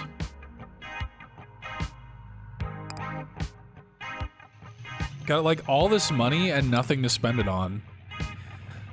I'd love to sell this, but that's not gonna help me right now. I do think I would do well to do this right here.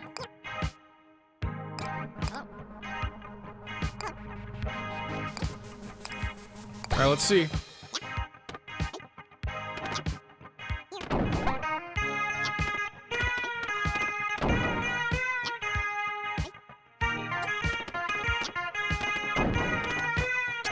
Hell yeah.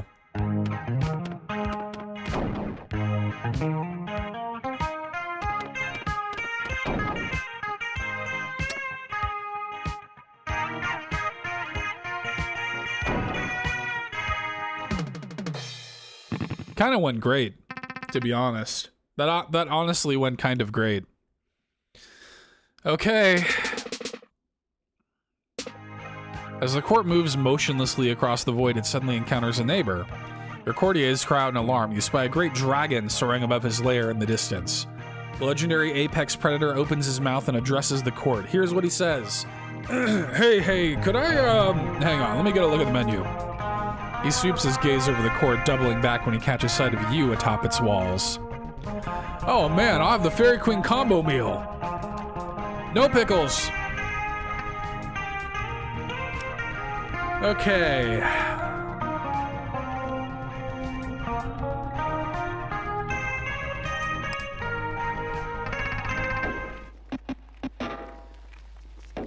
I'm scared. Right, here's what my notes say. The dragon's first priority is to cook every fairy we send into the field. Once all our units are cooked, then he'll turn his attention to the court itself. If we can find a way to spread our units far and wide, we might be able to withstand this assault. Or we could try to keep all units on hills or water where fire is much less effective. But even if he doesn't burn the court directly, we're still in danger of catching fire from neighboring fields and woods. And those are all the notes I have. What is this? He can be bribed to leave me alone? Really? Your scholars determined that based on current meteorology... Oh. Will that work? Aware of the dragon's voracious appetite, you offer him a sizable amount of food in exchange for your lives. What, is this some kind of new promotion? You gonna give me free food to not eat here? I mean, I'm not gonna say no to free food. While the rest of your court rejoices at his departure, you're more restrained. You strongly doubt this will be a permanent solution. In fact, you wouldn't be surprised if the bribe ultimately serves as an incentive for the dragon to see out the court once again. But you know what? For now, economic victory. Okay. A penny saved is a comrade unburned. That's the moral of the story here. Having demonstrated your burgeoning skill, your tolerance for a new challenge grows.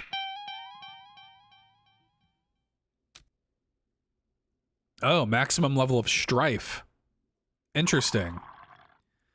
So we have comfort and we have strife. With the war now behind you, you encounter a memorial dedicated to its victims. 25 casualties. Some among your courtiers roll their eyes at this. Oh, they'll be back. Now, having expended much of its energy during the day, the court retires to bed.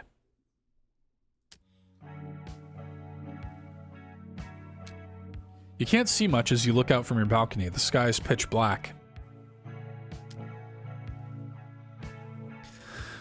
Yeah, the court's disordered. The ground shakes and your stomach churns.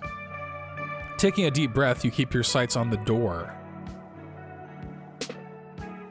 Am I trying to get closer to it? Is that the idea?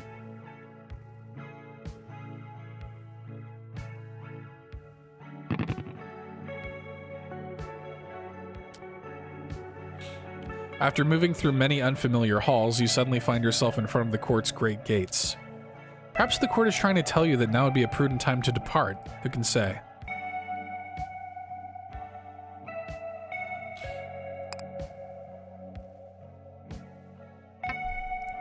Yeah, this is weird, right? I still have all my inventory too, which is interesting.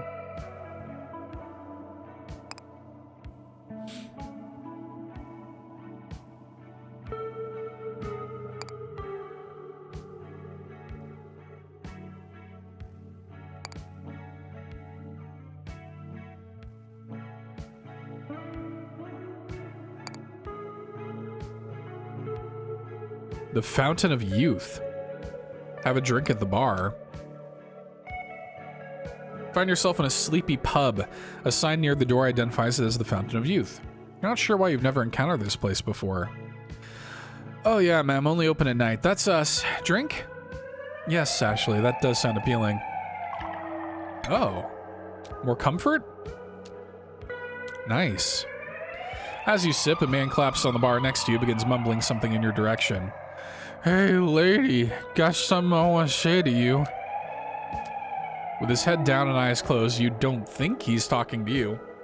Oh, no, yeah, he totally is. You should pay attention, man. This guy's a regular prophet. The prophet proceeds. Yeah, okay, you never got burned by Mr. Dragon Guy. What's up with that? You're supposed to. Supposed to get burned. Okay, so if you're understanding correctly, he thinks you were supposed to lose to the dragon? Personally, you take no issue with failing to burn to death, as incorrect as it might be in his view. She'll be fine. It's fine. But let me tell you something, okay? Okay? Okay? Yeah, let me tell you something. You need dragon fire to ignite the light of youth. After saying this, he briefly raises his glass in your direction, then turns his head away and starts to snore. Oh yeah, that was a good one, ma'am. The kind of port I'd be heading in if I were you, you know. Your drink is now finished. You stand up from the bar. Interesting. What is this? The pantry should be down here. Okay. Oh, we can talk to the cat. As you approach, the cat immediately begins making demands of you. Great Queen, how fortuitous. My campaign to subdue this province in your name has reached a stalemate. The locals have transformed the terrain itself into a weapon. Look, the sheer cliff vexes my powerful and weighty frame. Okay, so it kind of seems like he's probably trying to climb up on one of the high shelves here and is running into trouble. Yes, and so I seek your aid. But alas, your royal height is also insufficient for this purpose. Surely such an obstacle cannot surpass the resources at your disposal. You could pile up some of the junk in here to help him out. It's not like the court's going to use any of it right now. Sure. 20 food to stack onto the pile. It's really all I have. I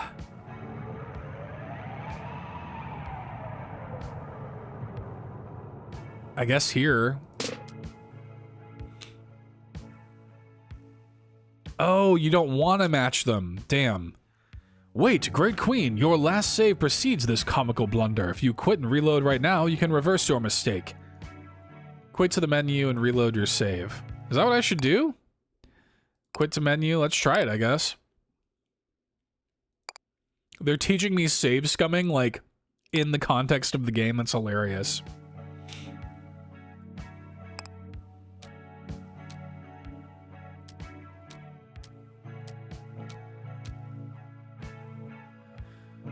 Okay, well, I guess we actually want to...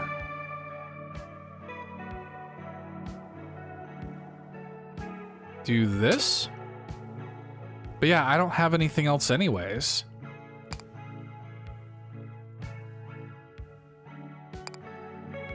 Yeah, see, I almost feel like I want to... Oh, it already saved when I left that. Okay, that's fine. It's whatever. Maybe it's something I work at eventually. Maybe it's like a slow burn to help the cat between runs. An argument appears to be taking place. You hear echoes of an argument as you approach the dining hall. Now you can see and hear the participants clearly. After listening for a bit, you surmise that the argument concerns the thermostat in its current setting. But that cannot be satisfying. I just don't believe you actually enjoy that. What? What's not to like about taking it easy? It's boring! Who cares? Boredom is underrated. Relax. I think you've heard enough and are preparing to quietly leave when, hey, it's Her Majesty. Maybe she can help settle this. Actually, I believe Her Majesty is the only one who can settle this. Okay. Our debate concerns the thermostat.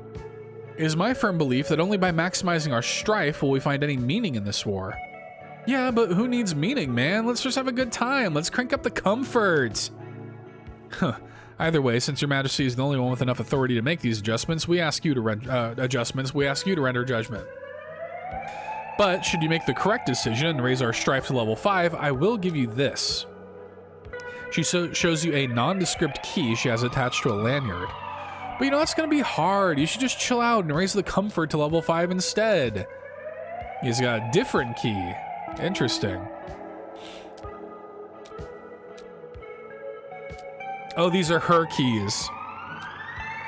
Puck gave them to us. Puck definitely stole our keys. That's funny. Hey, look at that. Feels pretty good, doesn't it? Please, Your Majesty, I strongly urge you to change course. I am fine with making it easier, to be honest. I'm mostly here for the story and stuff, but to me, like, as it stands right now, the combat is just fine in terms of a challenge. It's not like, oh, the door's locked. We have a bunch of pamphlets.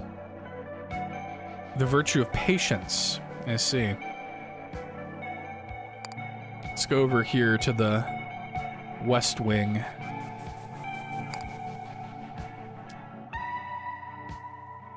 Oh, it's baseball. Seems to be a scoreboard of some point. Perhaps you can assume that home refers to the court. Interesting. 9th inning.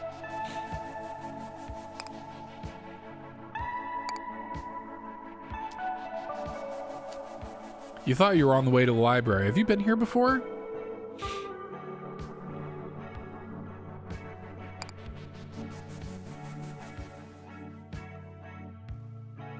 The stairs.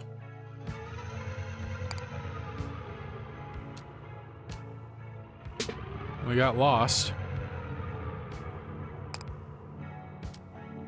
Because they wasted Her Majesty's time, these labyrinthine hallways are being reprimanded. They're currently in a timeout, and we'll not, oh, okay. So, that's another thing. I guess you can kind of like slowly make your way through there. Towards the gates, my office, the chapel. I don't know if I've been to the chapel. A television displaying a test pattern stands at the pulpit. There's a solitary figure standing in front of the TV. You can't see him clearly from this distance, but you know it immediately to be the man named Puck. The walls of the court shake with greater intensity. You wouldn't be surprised if everything were to collapse the moment you speak to Puck. You hesitate. You don't need to do this yet. There might still be more to see elsewhere in the court. For instance, you haven't even tried to open the court's gates. It might be a while before you'll get another chance. I guess I'll try to open the court's gates.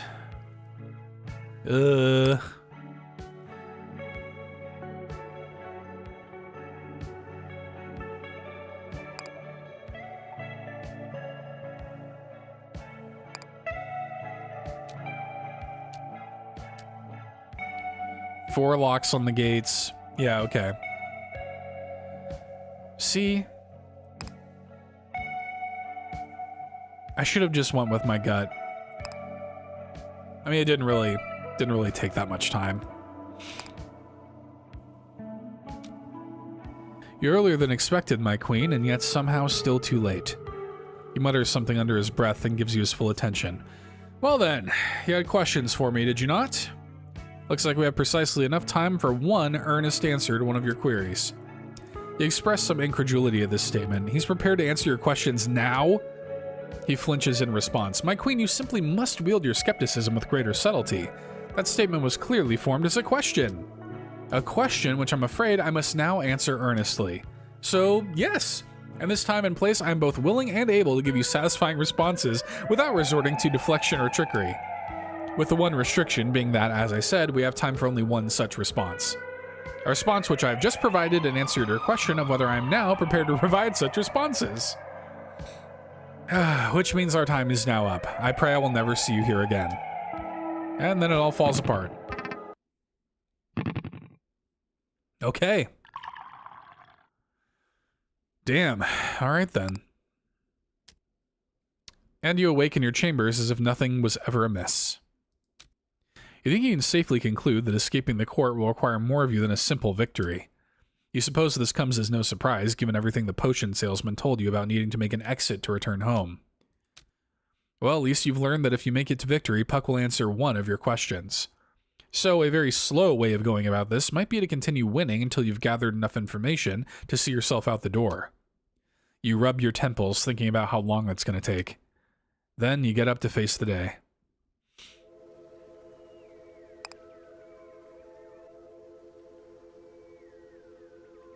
Okay. Is my shower in the office? I want to take a shower. A potion of liking baseball is ready. It's good.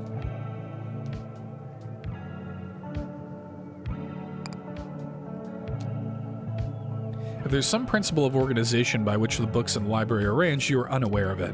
True crime novels sit next to self-help treatises, which sit next to compilations of syndicated newspaper comics. Shelves are stacked with playbills from amateur theatrical productions, maps of amusement parks, and brochures from defunct tourist traps. There even appears to be a whole row of shelves devoted to graded essays written by middle school students. If you're to find any information of value here, it will require a significant amount of dedication and time. Time that unfortunately you do not possess at the moment. After all, you already have plenty of other things to do. Well, we will for sure eat some breakfast.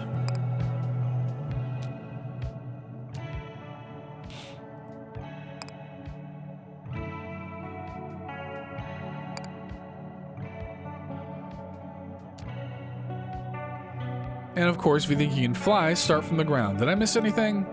Robin is expressionless as she measures out the three individual glasses.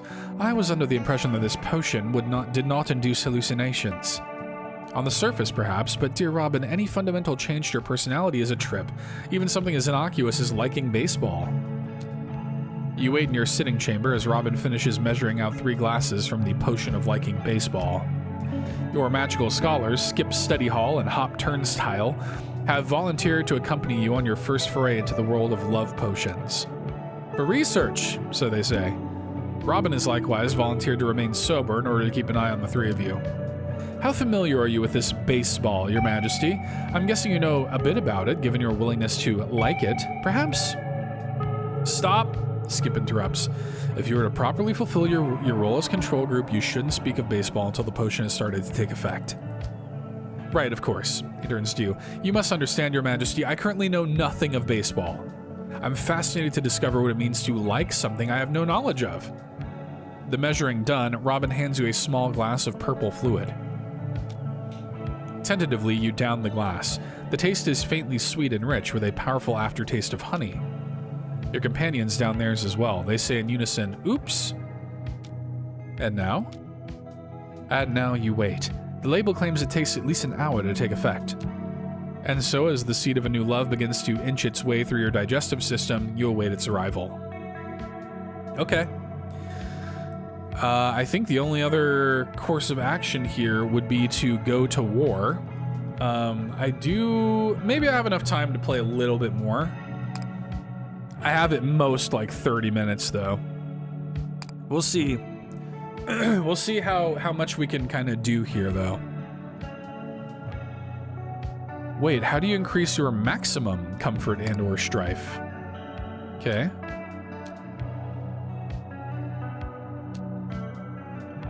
Of course, each level of strife is earned. You must achieve victory at maximum strife to prove yourself worthy of the next level. Okay. Comfort increases on its own. Okay. I mean, I guess I'm just going to increase the comfort, to be honest. Decreases enemy precipitation.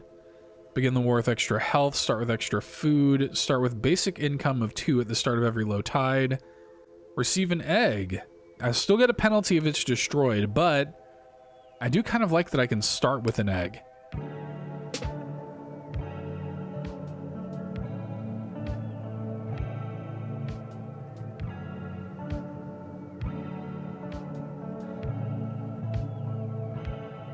Extra 10 health might be nice too.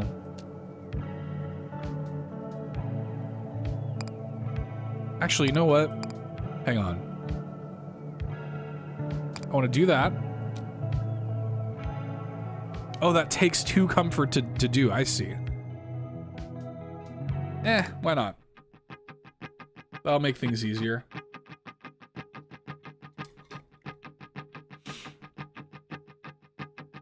Let's see.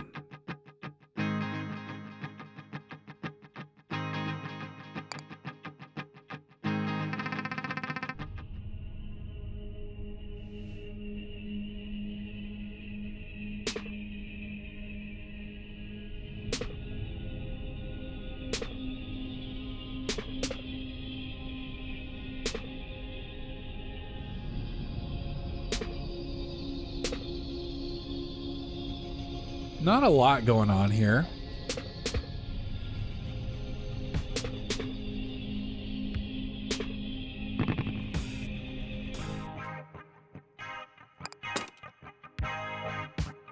What's this? Defensive spell. Okay. Defamation.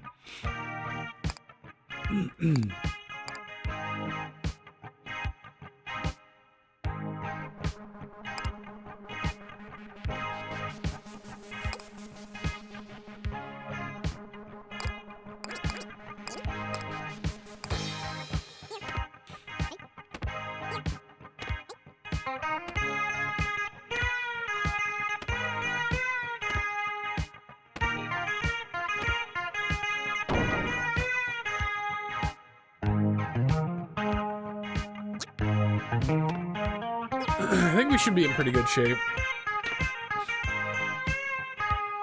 I don't think they're gonna get to me in time to do much. 3 hits, okay.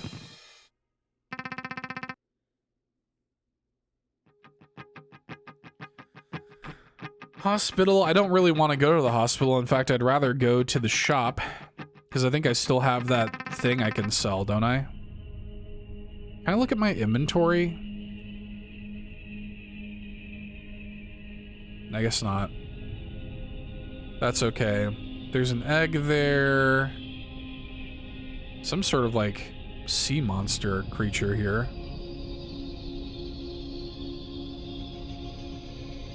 What's up with this guy? Produces gunboats that are restricted to water, I see. And it matches with the, other court tiles. Okay.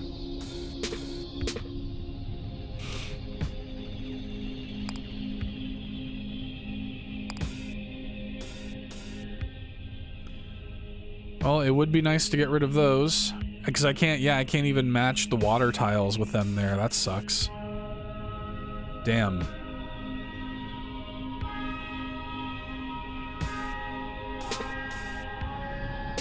There we go.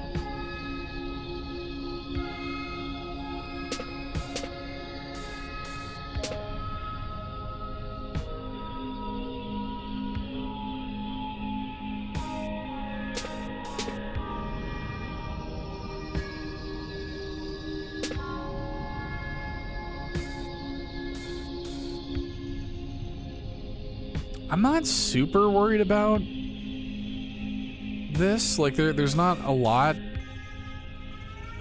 there. I mean, I could take it out. But I'm not super worried about it, to be honest. Mostly just want to get more water to, frankly, I'm more worried about this. To be able to, summon more units. There we go. Yeah, that'll work. Only one enemy unit. It's pretty far away.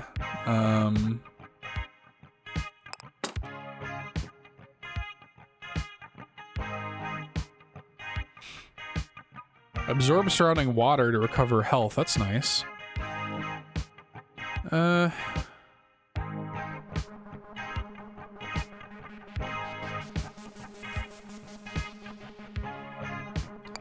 Yeah, I don't have that, I don't have that nice item anymore to sell. I for some reason, was under the impression that it would carry throughout runs, but I guess not. This should honestly be plenty.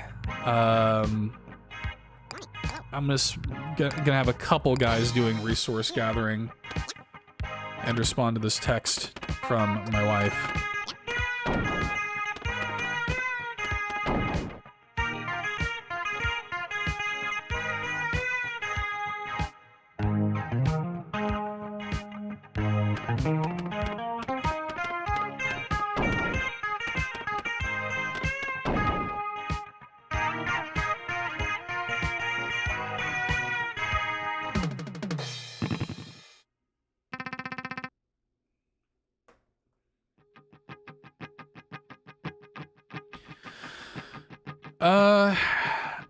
I don't know. I guess I'll go to the shoes up here. I don't really remember what the shoe even does. Oh, right.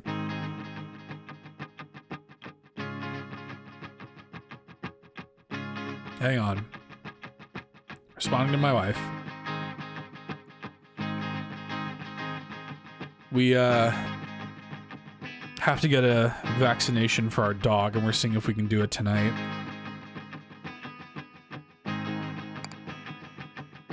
Let's do this. Look through a spyglass from atop the walls of the court at the distant signs on the battlefield. No parking. A magical glyph of some sort, but I'm unfamiliar with its meaning. It appears to outlaw the letter P. Yet it prevents me from not proclaiming provocations pertaining to the presence of P in any of my pronunciations. Dog get approved for its new job yet? So it has the job, but the apartment, she has her sort of like whatever certificate of like she's an emotional support animal, but she needs her vaccinations updated to complete the actual pet screening to complete the leasing process. So we signed the lease this weekend, but in order for them to kind of like sign the lease to then like finalize it, she has to complete her pet screening, meaning that she needs to get her vaccinations updated. So we're going to try to do that today. Hop answers the call of his profession. You're correct that it's a simple magical ward, but this one is of mortal origin. Perhaps Her Majesty would care to explain us to its purpose. He winks at you and then retreats from the conversation. Put on the spot, you tentatively explain that this sign is an attempt to prevent anyone from parking an automobile within its vicinity. Your courtiers appear to be highly amused by this explanation. Some of them even laugh out loud. Aha, so it's supposed to be warding off cars. Cars, a strange new mortal superstition, similar to an ogre or troll, but made of metal. Ah, I think I've heard of that. It's a bit nostalgic, is it not? Mortals used to use their magic to ward off fairies. Yes, I remember. It's almost never worked, but it was probably less of a waste of time than this. Quite. After all, at least fairies exist. Seeing the look on your face, he backtracks a bit. No offenses intended, Your Majesty. Wish I'd known it was that easy to get a dog a job, except my old dog was the cause of my anxieties. That might have been odd. Yeah, for sure. Yeah, you know, it's one of those things where it's like, it's easy, but like, it's easy because I have the problems needed to make it easy. You know what I mean? That's why it's easy. So it's almost like, I'd rather, it's nice to save the money. That's great. I'd rather not have OCD and severe anxiety. But hey, it is what it is.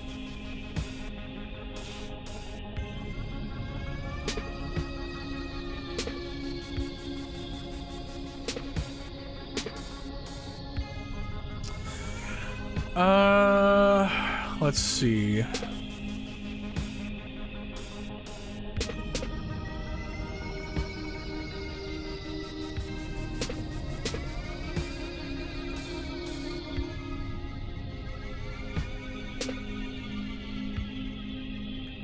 I don't love this setup, to be honest.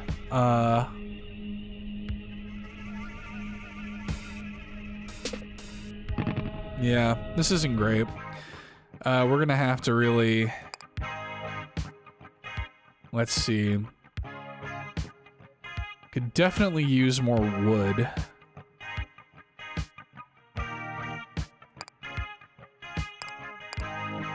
Because I do believe we need that in order to make our...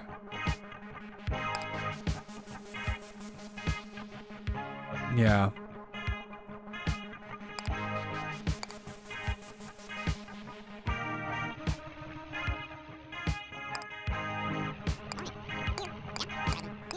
We're just gonna make like a bunch of those guys. All right, let's see how it goes. I really hope that we can destroy these before they end up spawning a bunch of enemies. That'd be great. Nice. You love to see it. Take him out. Take him out. Oh my god. Oh my god. No. No. Kill them. Ah, oh, damn it. I am your queen. Protect me.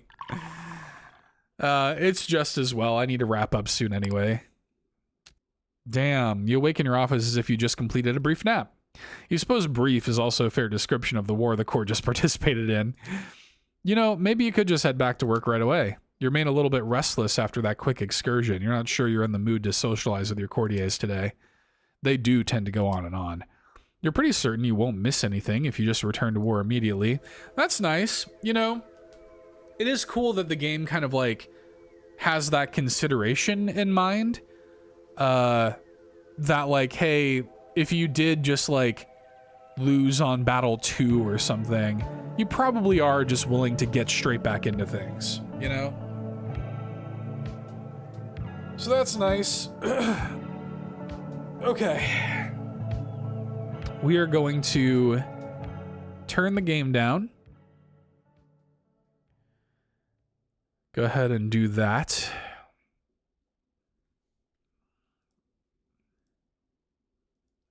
And we will turn JB back up.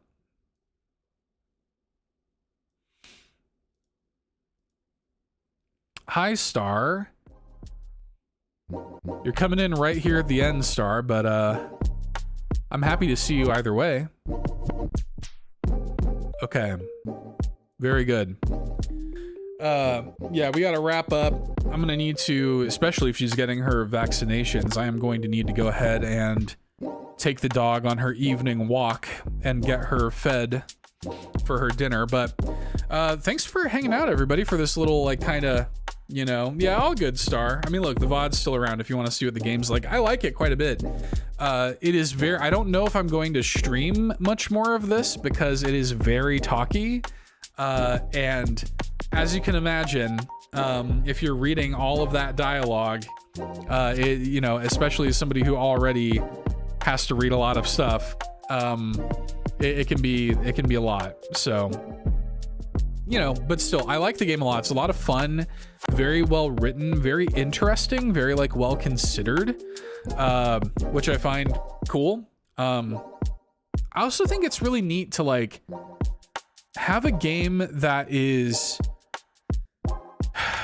that is like kind of satisfying that is satisfying a sort of like real-time strategy itch, but like through the much more approachable lens of like a match 3 puzzle game.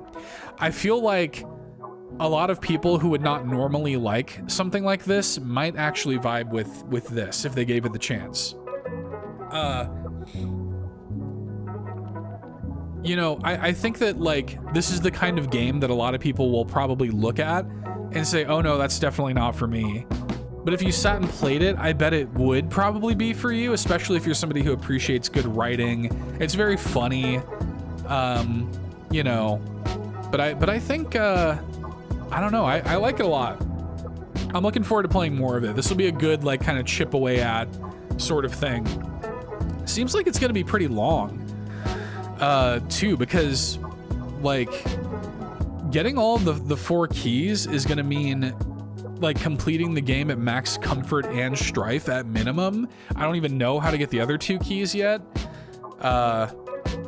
So I feel like this is going to be a longer game, maybe. So we'll see. But looking forward to it. Hey, thanks for hanging out with me here this afternoon.